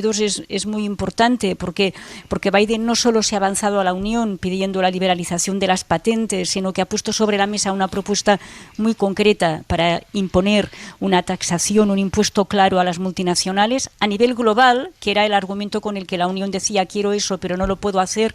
En la práctica aquí está la propuesta, comenzó con un impuesto del 21%, Biden lo ha dejado en un 15% a petición de los europeos, básicamente, y ahora son los europeos los que tienen que hablar. Luxemburgo dijo el otro día que le parecía que se podía negociar. A quien no hemos oído todavía es a Irlanda. Vamos a ver qué pasa, porque para ese tema es imprescindible la unidad y todo eso es imprescindible que se clarifique antes del día 14, que es cuando está prevista la llegada de Biden. Griselda, vosotros nos dejan entrar, pero esta cumbre es presencial. Ellos sí que van a estar físicamente esta vez. Esa cumbre es presencial, sí. Ellos han hecho algunas cumbres presenciales ya, esta va a ser presencial también. Lo que no dejan es entrar a la prensa dentro y por tanto es todo un poco más complicado, especialmente a las llegadas y a las salidas, porque sabéis que es un momento en el que es muy fácil dirigirse a los jefes de gobierno y preguntar, ¿no? Pero no podemos, ellos preparan una declaración y allí dicen lo que quieren y a ti solo te queda el grabarla y ver si es reproducible o no. Y en eso estamos, ¿no? Y llevamos muchos meses, por desgracia. Griselda, muchísimas gracias. hasta ahora. Tú nos vas contando. La crisis marroquí, que va a estar presente, vamos a ver qué es lo que dice ahí el presidente del gobierno, Pedro Sánchez, va a estar presente en esta cumbre, una crisis que sigue sin cerrarse. Nos vamos a Rabat. Sonia Moreno, buenos días. Buenos días. Porque su ministro de Exteriores este fin de semana, en una entrevista a una radio francesa, afirmó que no hay ningún tipo de contacto con España para cerrar la crisis diplomática, desmintiendo de alguna manera a la ministra española que apuntaba en este sentido. Y además quiere dejar bien claro el ministro marroquí que el conflicto es un conflicto bilateral entre España y Marruecos, no con Europa. Sí, el domingo el ministro pasó por una radio y también por una televisión francesas para aclarar que la crisis la creó España y desmintió a la ministra de Exteriores española, Arantxa González Laya, que aseguró estaba en contacto directo con su homólogo tras la entrada de al menos 8.000 personas marroquíes a Ceuta la semana pasada. Contrariamente a lo que dice la señora ministra de España, no hay contacto entre España y Marruecos desde el inicio de esta crisis y contrariamente a lo que ella dice, Marruecos nunca fue informado de la acogida de ese individuo. Se refiere el ministro al líder del Frente Polisario, Brahim Ghali. Echó la culpa el ministro a España de la crisis migratoria, dijo que se derivaba de la crisis bilateral política, aclarando que Marruecos mantiene una relación de socio con España y la Unión Europea, pero que no tiene obligación de controlar la migración, que Marruecos no es ni el policía ni el conserje de Europa y quiso diferenciar entre España y la Unión Europea. Le Maroc fait la distinction entre des relations très bonnes avec l'Union européenne et avec Marruecos hace distinción entre las buenas relaciones con Europa y con casi la totalidad de los países europeos. Es una crisis bilateral, pero de una actitud hostil de España. Añadió que España no le informó a Europa sobre sus decisiones y que ahora quiere implicarla. Y sobre la solución a la crisis dejó la pelota sobre el tejado del gobierno español y advirtió, al igual que lo hizo la embajadora marroquí el viernes, que sacar a Ghali en las mismas condiciones en que entró y sin pasar por la justicia agravaría la crisis. Incluso habló de que podría significar una ruptura. Sonia, gracias. Buenos días. Hasta luego, Antón. Hablábamos antes de la pausa, además tenías tú el uso de la palabra, de esa actitud asertiva, retadora de los países vecinos, en el caso de Marruecos con la Unión Europea, pero Marruecos dice, no, esto es una cosa entre España y nosotros, yo no tengo ninguna discrepancia con la Unión Europea. Bueno, sería una cosa entre España y nosotros si no estuviera utilizando la frontera de Europa y el fenómeno migratorio, claro, para lo que es otra salida de tono más del régimen marroquí, ¿no? Yo creo que en esto no se puede dar ni un paso atrás. Ningún Estado soberano que se respete a sí mismo puede permitir que otro Estado le diga a quién puede y no puede acoger y por las razones que estime más oportunas, ¿no? Yo creo que aquí lo que no podemos es interiorizar, como está haciendo, por ejemplo, la derecha española, el discurso de Marruecos, ¿no? La culpa es nuestra, el gobierno es débil, no debimos acoger al Polisario aunque se esté muriendo, y tenemos que darle la razón a todo lo que diga el régimen marroquí, porque si no vamos a tener problemas. No se puede interiorizar ese discurso. Si la derecha española ha decidido actuar como el mejor aliado y el mejor socio del régimen marroquí, bueno, pues es un problema de la derecha española, pero yo creo que el gobierno tiene que seguir combinando, por un lado, la firmeza diplomática, por otro lado, no permitir que la Unión Europea se desentienda de un problema que es de la Unión Europea, porque es su frontera, y la empatía y la solidaridad con los ciudadanos marroquíes que están siendo agredidos y utilizados por sus propios gobernantes. Así. Sí, esto viene de la decisión de Trump, y de la ilusión que se llevó Marruecos con la decisión de Trump de reconocer al Sáhara como territorio marroquí, y desde entonces está Marruecos intentando presionar a la Unión Europea. Es decir, lo que ha dicho este ministro es absolutamente falso. Tiene un conflicto abierto con Alemania sobre este mismo tema, y ahora pues han emprendido con España a través de lo que pueda ser una gestión en la que a lo mejor la comunicación no se hizo como se debía, pero que es absolutamente anecdótico, en el sentido de que es una excusa lo que se ha buscado para intentar presionar a la Unión Europea a través de España, ¿no? Por tanto, se le puede dar la vuelta a la argumentación que ha hecho el ministro marroquí, porque sabe perfectamente que contra la Unión Europea no tiene nada que hacer y creo que se equivoca también, pero cree que contra España en un conflicto bilateral sí puede. Y ahí es donde la Unión Europea pues ya ha hecho gestos la semana pasada, el comisario Esquinas y otros, Margarita Esquinas, el comisario griego, ¿no?, responsable de este tema de inmigración, diciendo no, eso es territorio de la Unión Europea y el conflicto está con la Unión Europea. Y Marruecos se juega mucho también en ayudas económicas de la Unión Europea, ha recibido ya muchas, que no se sabe dónde están, porque claro, ha recibido ya millones para proteger su frontera, que vamos a ver en qué bolsillos han acabado, ¿no?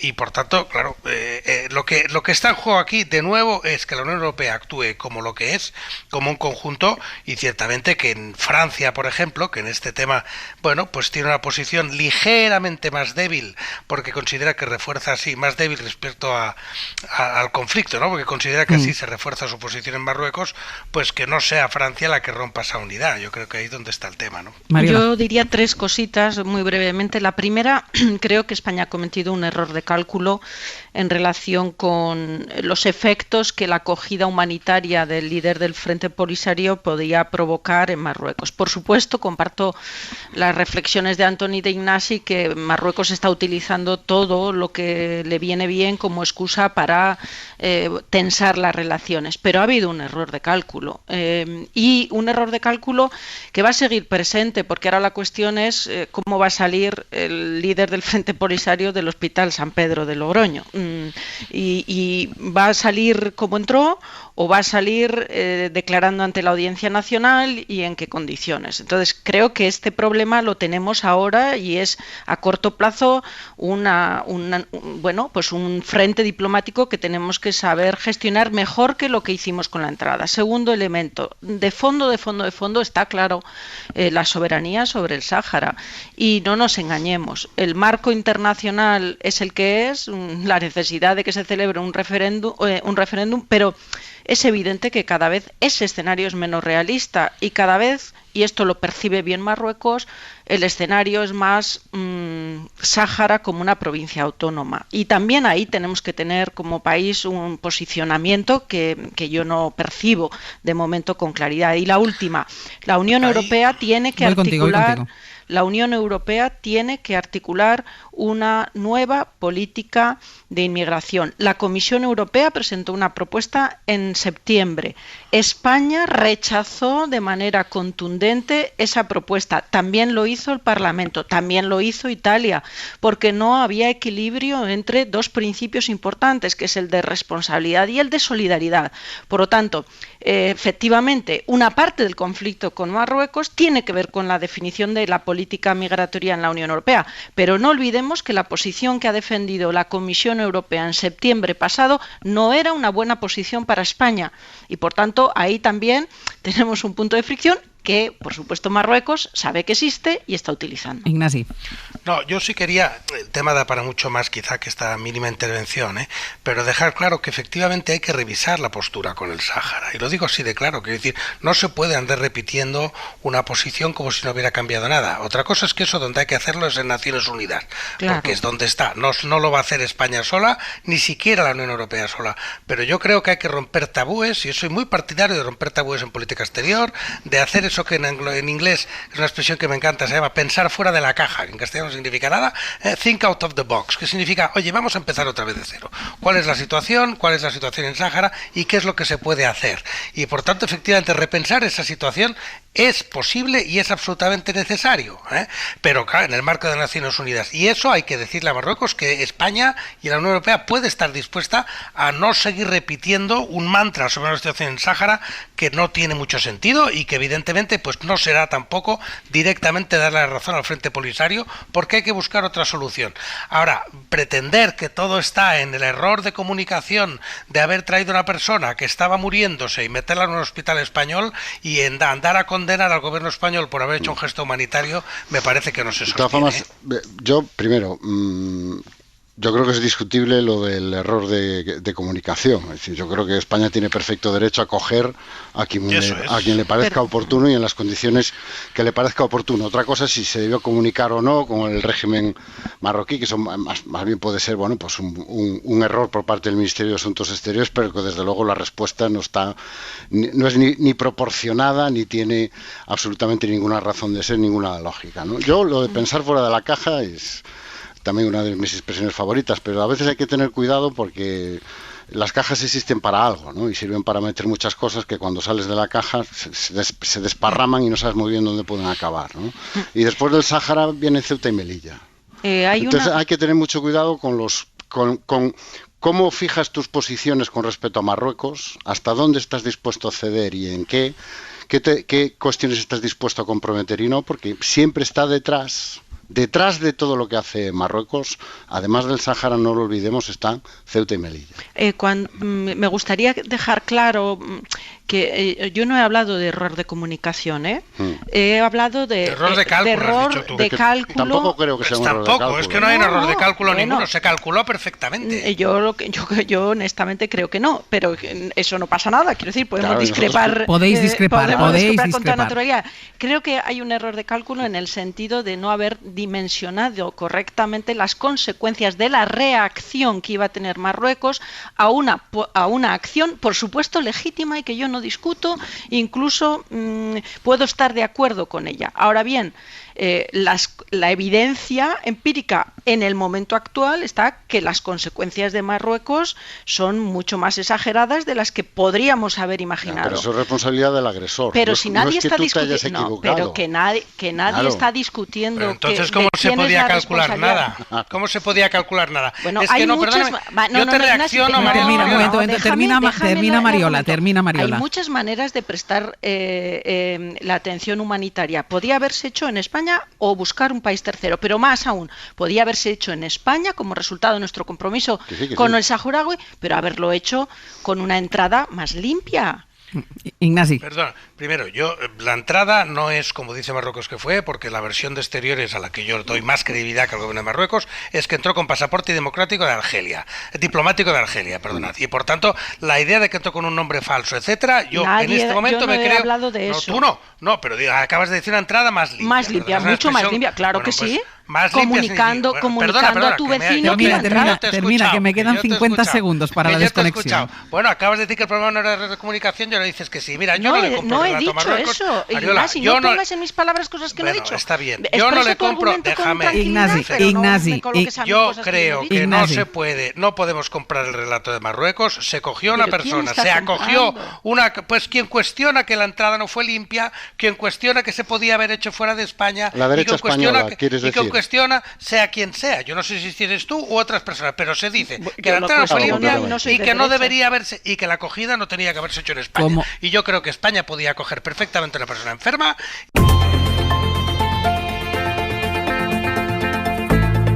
El Abierto. Ser podcast. En El Abierto, Antón Losada, Mariola Urrea, Ignasi Guardans. Enseguida hablamos del papel que está haciendo la oposición está jugando la oposición en toda esta crisis con Marruecos. Pero antes, por estar sobre el terreno un momentito, Ceuta, la ciudad autónoma, está intentando retomar la normalidad, también la tranquilidad. La delegación del gobierno no ha autorizado varias concentraciones que estaban previstas para hoy, una incluso con el líder de la extrema derecha, con Santiago Abascal. En Ceuta está nuestro compañero Miguel Ángel Mendoza. Hola de nuevo, Miguel Ángel. ¿Qué tal? Buenos días, Ángel. Y además, hoy los partidos que forman la Asamblea van a hacer un llamamiento a los ciudadanos para intentar rebajar la tensión. Pues sí, un llamamiento muy necesario después del auténtico tsunami que hemos vivido hace justo una semana, con aproximadamente 10.000 personas por la frontera sin ningún tipo de tapón. Entre 1.500 y 2.000 son menores, con una crisis política, social y humanitaria, con 7.500 devoluciones hasta ahora. Y con todo eso, pues la visita del presidente del gobierno el martes y los descerebrados que golpearon el coche oficial de Sánchez, además de proferirle insultos ciertamente desagradables, con recepción de los portavoces de la Asamblea ceutí, el presidente de España, salvo Vox, la visita de Abascal al día siguiente, el miércoles, la declaración institucional de los partidos de la Asamblea el jueves en pos de marcar el respeto por las delimitaciones territoriales de ambos países. Tampoco participó la extrema derecha, la condena del gobierno, los actos contra el presidente en el que participaba el gerente de una sociedad municipal, y ahora el mitin de hoy de Abascal y las contramanifestaciones promovidas desde las redes sociales, prohibidas todas, como decías, por la delegación del gobierno, en pos de salvaguardar la seguridad. Ese llamamiento, todavía se desconoce la fórmula, se hace más que necesario en la reunión que hoy tienen prevista los grupos políticos para bajar la tensión. Ya hay dos formaciones políticas, PSOE y Caballas, y el gobierno, el viernes, querían relajar esa tensión que evidentemente no conduce a nada más allá que a saltar una chispa que puede resultar luego incontrolable. Miguel Ángel, gracias. Un saludo. La crisis de Ceuta tensiona a la ciudad autónoma y la crisis de Ceuta sigue alimentando políticamente a los partidos de la oposición. No hay más que ver la ofensiva parlamentaria que prevé, Mariela Rubio, buenos días. ¿Qué tal? Buenos días. Que prevé el Partido Popular para las próximas semanas. ¿Qué tiene en la cabeza? Bueno, ofensiva en el Congreso y en el Senado, con la que el PP pretende colocar la crisis con Marruecos en la primera línea de su labor de oposición. Así han registrado la petición de comparecencia de la vicepresidenta Carmen Calvo y además de 3 ministros, la de Exteriores González Laya, el de Interior Grande Marlaska y el de Migraciones José Luis Escrivá. Asimismo, el PP va a formular una interpelación urgente al Gobierno sobre este asunto y va a llevar la crisis de Ceuta a la sesión de control de esta semana. Los populares, Ángels, apuntan al presidente como máximo responsable, por lo que insisten en que en este momento sobran los motivos para que se convoque de forma urgente el debate sobre el estado de la nación. Todo mientras en Génova reina la euforia por las últimas encuestas que sitúan al PP ampliamente por delante del PSOE. Encuestas que para el PP constatan que el voto naranja ha vuelto al PP. También captan el voto de los socialistas desencantados y también constatan que Vox se instala en una tendencia a la baja. El mensaje en el que el PP va a insistir en los próximos días es: la legislatura ha entrado en tiempo de descuento y el cambio de ciclo iniciado en Madrid el 4M es ya, dicen, imparable. Mariela, gracias. A vosotros. Encuestas, vayamos a la de hoy. Dice La Razón que el PP, al que da 127 o 129 escaños, sumaría la mayoría absoluta o se quedaría al borde con Vox, que perdería unos pocos, estaría en 48 o 50. De acuerdo con este sondeo, el PSOE pasaría de los 120 que tiene ahora a 100 o 102 parlamentarios. Y Podemos caería de 35 a 19 o 21, es decir, unos 20. Ciudadanos tendría 1 o 2. Según La Razón, al PP iría el 60% de los votantes de Ciudadanos y el 10% de los de Vox. Esos dos partidos, PP y Vox, son los partidos que tienen un electorado más fiel, que no se van con otro. ¿Qué dijo ayer ABC? Pues más o menos lo mismo. Suma de absoluta de PP y Vox, y al PSOE le daba 103 escaños. Antón, cabalgando sobre las encuestas, el Partido Popular hace oposición al Gobierno también con el tema de Marruecos. Sí, la pandemia lo ha retrasado todo y ahora los IDUs de marzo vienen en mayo, ¿no? Y si yo fuera el presidente del Gobierno estaría muy atento, porque ya no es una encuesta, son 4. La del CIS ya daba un recorte importante de la ventaja del PSOE, después vino el barómetro de La Sexta que ponía ligeramente por delante al PP, y ahora estas 2 encuestas, ayer el ABC, hoy La Razón, que le dan al PP una ventaja sustancial, ¿no? Cambio de ciclo yo creo que no da, pero que hay un viraje a estribor en la opinión pública y en una parte importante del electorado es más que evidente, ¿no? De todas formas, hay que ser prudentes con las asignaciones de escaños, porque muchas de esas asignaciones se basan precisamente en el impacto que tiene la división del voto en la derecha y la izquierda en las circunscripciones más pequeñas, ¿no? Ayer explicaba Michavila un artículo, su encuesta, y lo explicaba muy bien, ¿no?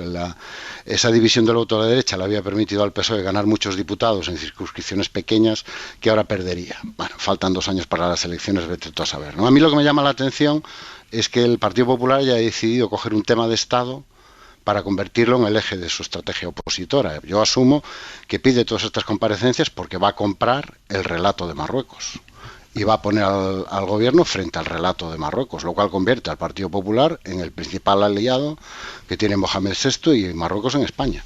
Entonces, si pides la comparecencia de la vicepresidenta, del ministro de Asuntos Exteriores e Interior, es para comprar el relato de Marruecos y lanzar contra el Gobierno las mismas acusaciones y los mismos reproches que está haciendo el régimen marroquí, ¿no? El caso de la extrema derecha no me sorprende, porque ya sabemos que las pulseras con la bandera de España son puro atrezo, en el caso de Vox, ¿no?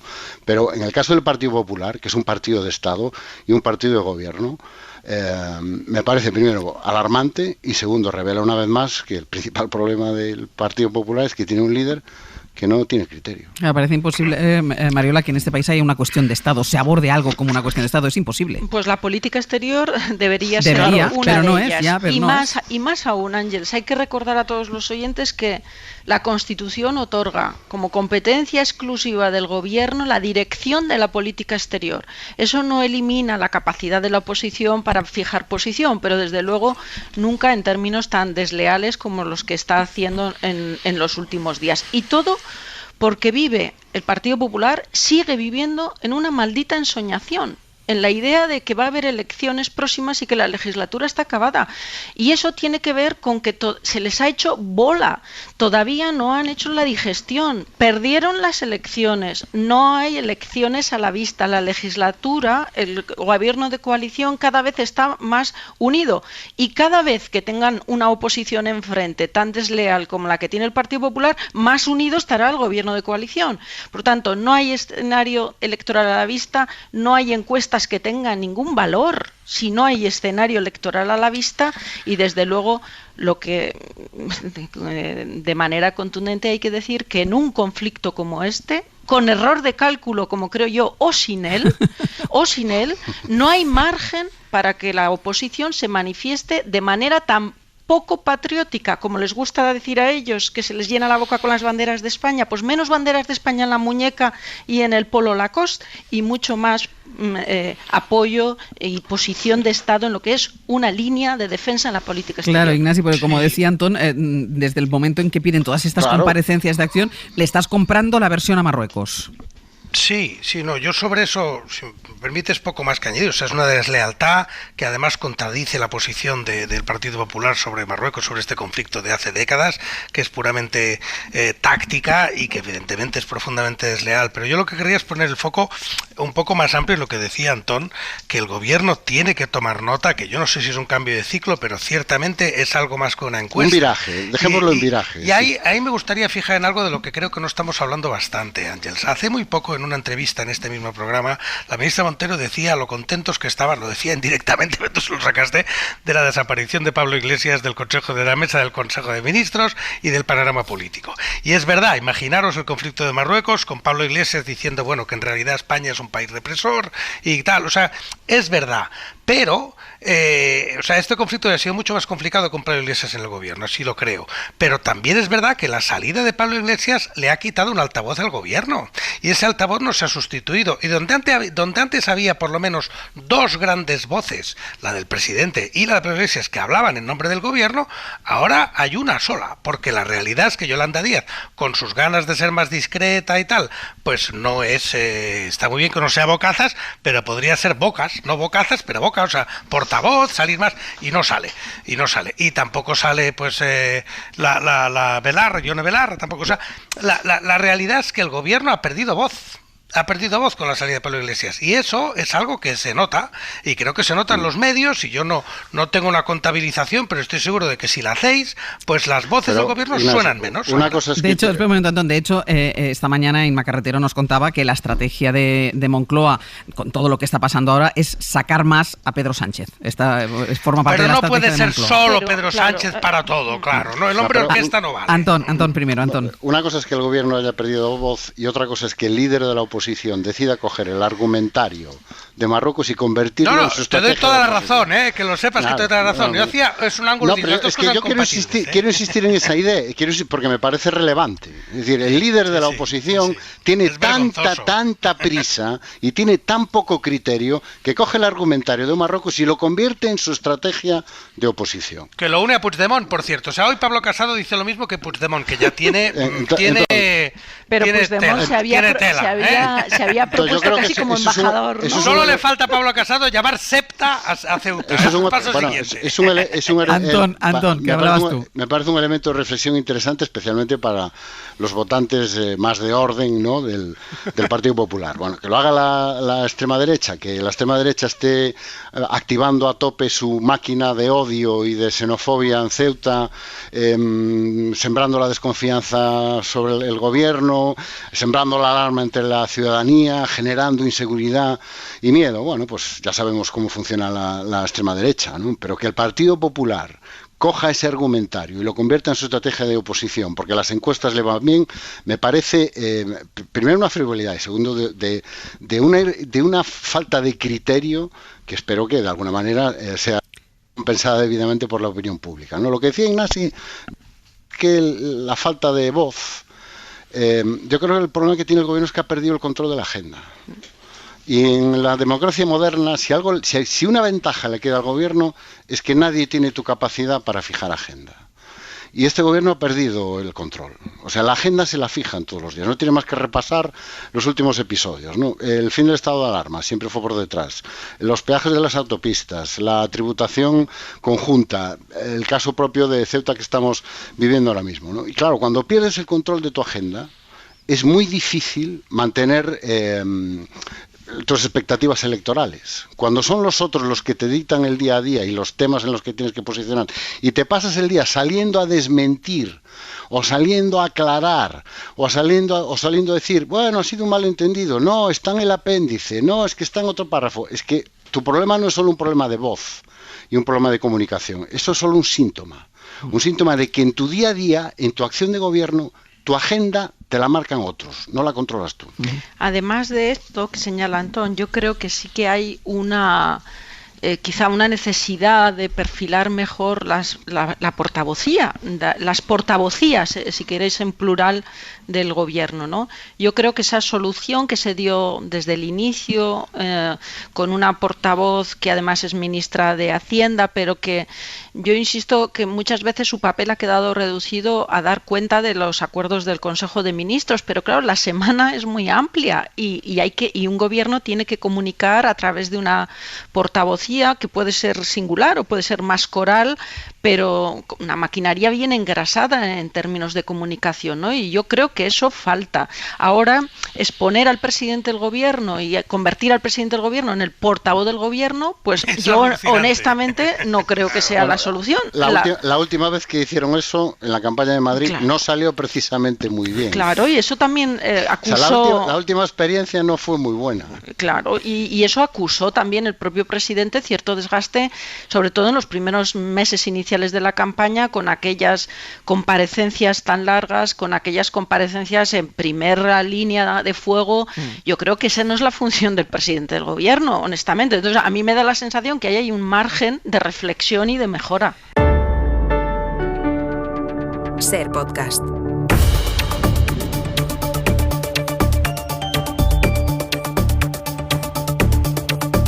En el abierto, Antón Losada, Mariola Urrea, Ignasi Guardans. Hoy es el día, ha costado, pero finalmente hoy Pere Aragonès va a tomar posesión como presidente de la Generalitat. Barcelona, Núria Pujades, buen día. Buen día. Y empiezan a conocerse, Núria, algunos nombres del Ejecutivo, pero de momento un gesto que puede ser toda una declaración de intenciones en las relaciones entre el Gobierno central y la Generalitat, y es que habrá representante de la Moncloa, algo que no se produjo en la toma de posesión de Quim Torra. Exacto, entre los pocos invitados que habrá hoy por las medidas COVID estarán el ministro de Política Territorial y a un primer secretario del PSC, Miquel Iceta, acompañado de la delegada del Gobierno en Cataluña, Teresa Cunillera. Y es que el diálogo con la Moncloa será uno de los retos de este nuevo gobierno, encabezado por Pere Aragonès, que por cierto ya ocupó una silla en la mesa de diálogo en la única vez que se ha reunido en febrero del año pasado.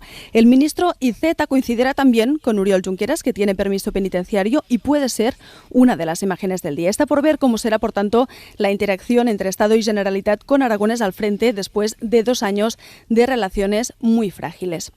El diálogo será uno de los retos, el otro, la recuperación económica y la gestión del tramo final de la pandemia, y hay 2 nombres confirmados para capitanearlo, el conseller d'Economia, Jaume Giró, exdirectivo de la Caixa, y el de Salud, Josep María Argimon.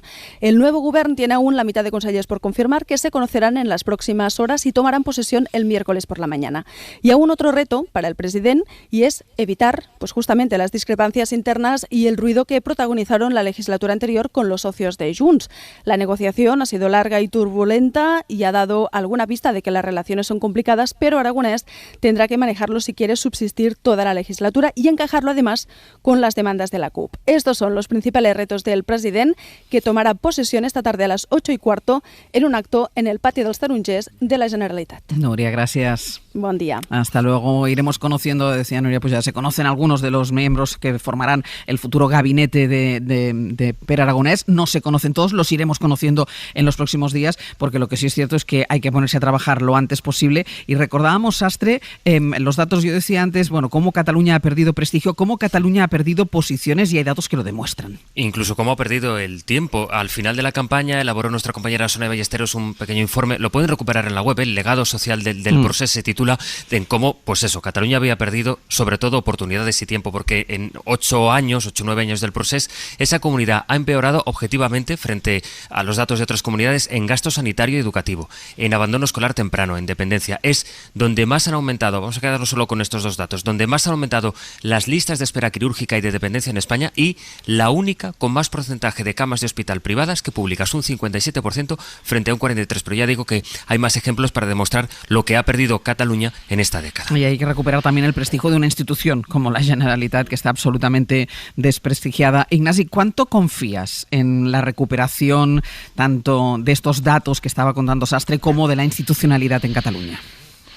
Bueno, Tengo sentimientos encontrados, porque yo creo que lo primero que va a haber aquí es una disfunción entre el liderazgo político, identitario, patriotero, republicano del futuro, etcétera, etcétera, etcétera, dirigido por los partidos y probablemente por ese organismo nuevo al que le han le han subcontratado el debate identitario, y luego los nombres de los consejeros que van saliendo, que son buena gente, en el mejor de los casos, y además en algunos casos, pues bueno, gente que entra con ganas de hacer cosas. El consejero de Sanidad, el propio Joan Ignasi Elena, que se puede discutir, pero va a ser consejero de Interior, que dice discutir, es un converso del socialismo al independentismo, pero es una persona, bueno, pues respetable, perfectamente respetable.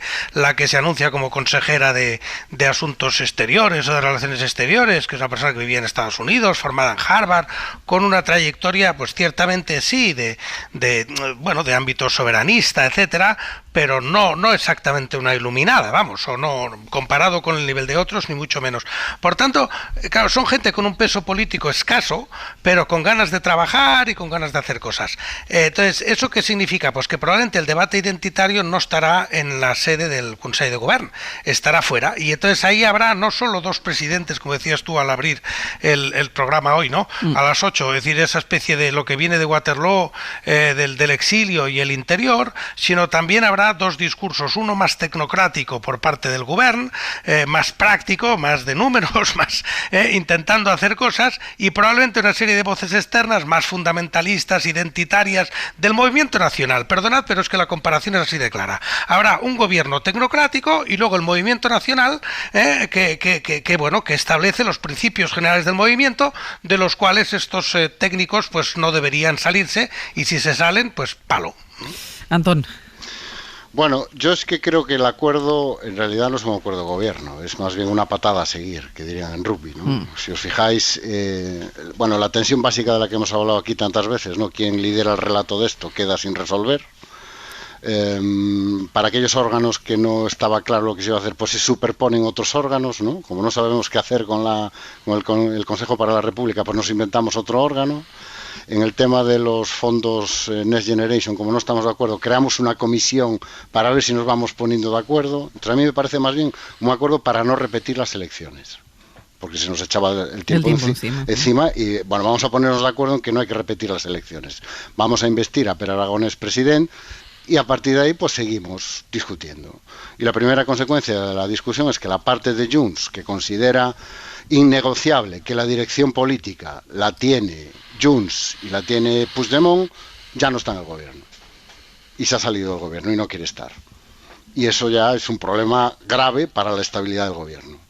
Es decir, el gobierno va a tener las tensiones propias de un gobierno de coalición y además... No hay pesos políticos de Junts en el gobierno, perdona, es que estás diciendo lo mismo. Claro. No, pero es que están fuera. Van a bombardear desde fuera. Bueno, sí. Además no han querido estar, ¿eh? Porque la contradicción base sigue sin resolverse, que es Pere Aragonés, ahora es el presidente, oiga, la dirección política me corresponde a mí, los elementos simbólicos me corresponden a mí, y desde la parte de Junts, más próxima a Puigdemont, le dicen no.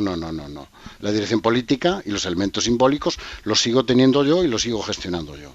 Entonces, a partir de ahí, yo creo que hay tantas posibilidades de que esto salga bien como de que salga mal. De momento, parece que van creciendo las posibilidades de que salga mal, porque que esa parte de Junts no esté en el gobierno significa dos cosas: que el gobierno va a tener problemas internos de cohesión y para sacar adelante determinadas políticas, y dos, que una parte de que debería estar dentro no solo va a estar fuera, sino que va a intentar dirigir tu acción política y marcar tu acción política.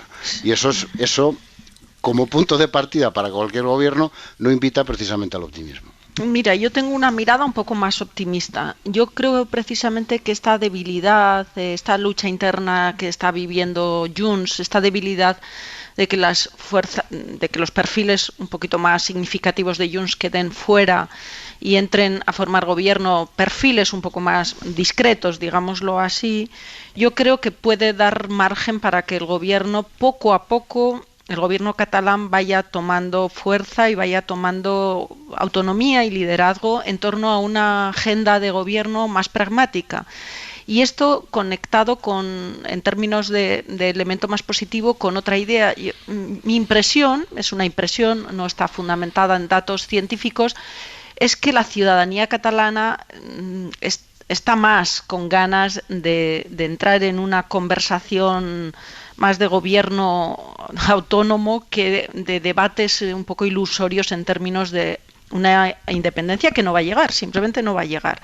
Entonces, a mí me da la sensación que con el paso de los días y el pozo que vaya dejando algunas medidas que se vayan adoptando, el gobierno va a encauzarse en Cataluña más hacia una agenda más pragmática.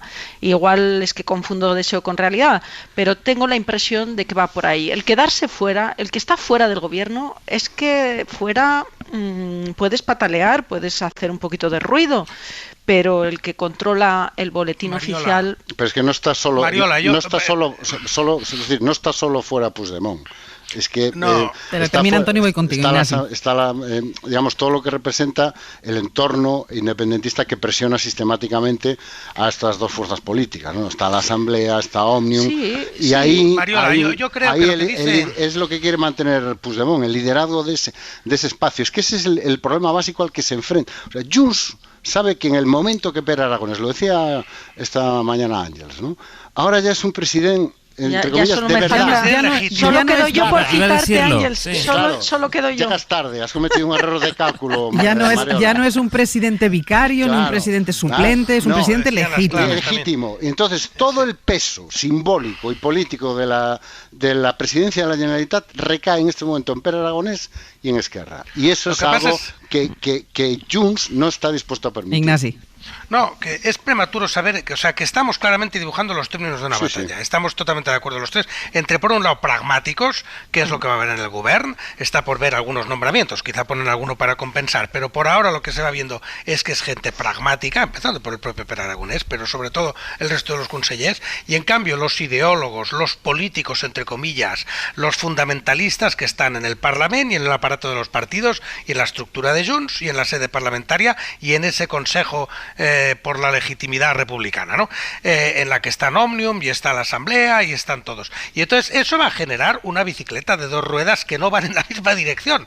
Y eso es donde va a haber un choque. Ahora, yo todavía no sé si lo que anuncia Mariola es lo que va a funcionar, que puede tener razón, y no es wishful thinking, porque efectivamente, bueno, pues quien tiene el BOE, los presupuestos, las decisiones, etcétera. Pueden pasar las dos cosas. O quien tiene la calle, porque en realidad la calle la tienen los otros. Ninguno de estos consellers va a sacar a nadie a la calle. Tienen el BOE, tienen el dinero. Los que movilizan la calle, los que movilizan las emociones de las que ha vivido Cataluña, son los que se están quedando fuera. Y esa dicotomía es la que va a ser, apasionante, aunque puede ser dramático, pero apasionante de seguir. Habrá meses todavía de mensajes contradictorios donde se vea esa fricción, pero vamos a ver hacia dónde se encauza. Y hay otro elemento que también Ángels lo ha dicho muchas veces. Ya cito que era mi última oportunidad. Hoy ya he hecho el día, ya me puedo ir, Mariola, llegas tarde. Ya me puedo ir. Bueno, lo que quería señalar es que, fíjate, tengo la impresión también que el gobierno de Cataluña, a ver si se me entiende bien, va a necesitar un poco de ayuda del gobierno de España para poder coger un poco ese ritmo. Y ahí está un poco el debate incómodo para el gobierno de España, aunque jurídicamente yo creo que poco controvertido, que es el de los indultos. Bueno, lo vamos a dejar aquí, que tendremos tiempo de seguir analizando el comportamiento de este nuevo gobierno. Iremos descubriendo en los próximos días, en las próximas horas, quiénes forman este ejecutivo, y ya os iré dando yo las pistas para que podáis vosotros después tertuliar, citarme convenientemente las veces que sean necesarias. Y con toda la sonrisa del mundo, yo despido hoy a Antón Losada, a Mariola Urrea y a Ignasi Guardans. Muchísimas gracias. Un abrazo. Buena Adiós. semana. Hasta la semana que viene. Suscríbete a Hoy por Hoy. Todos los episodios y contenidos adicionales en la app de Cadena SER y en nuestros canales de Apple Podcast, Spotify, iVoox, Google Podcast y YouTube. Escúchanos en directo en la SER de lunes a viernes a las 6 de la mañana. Cadena SER. La radio.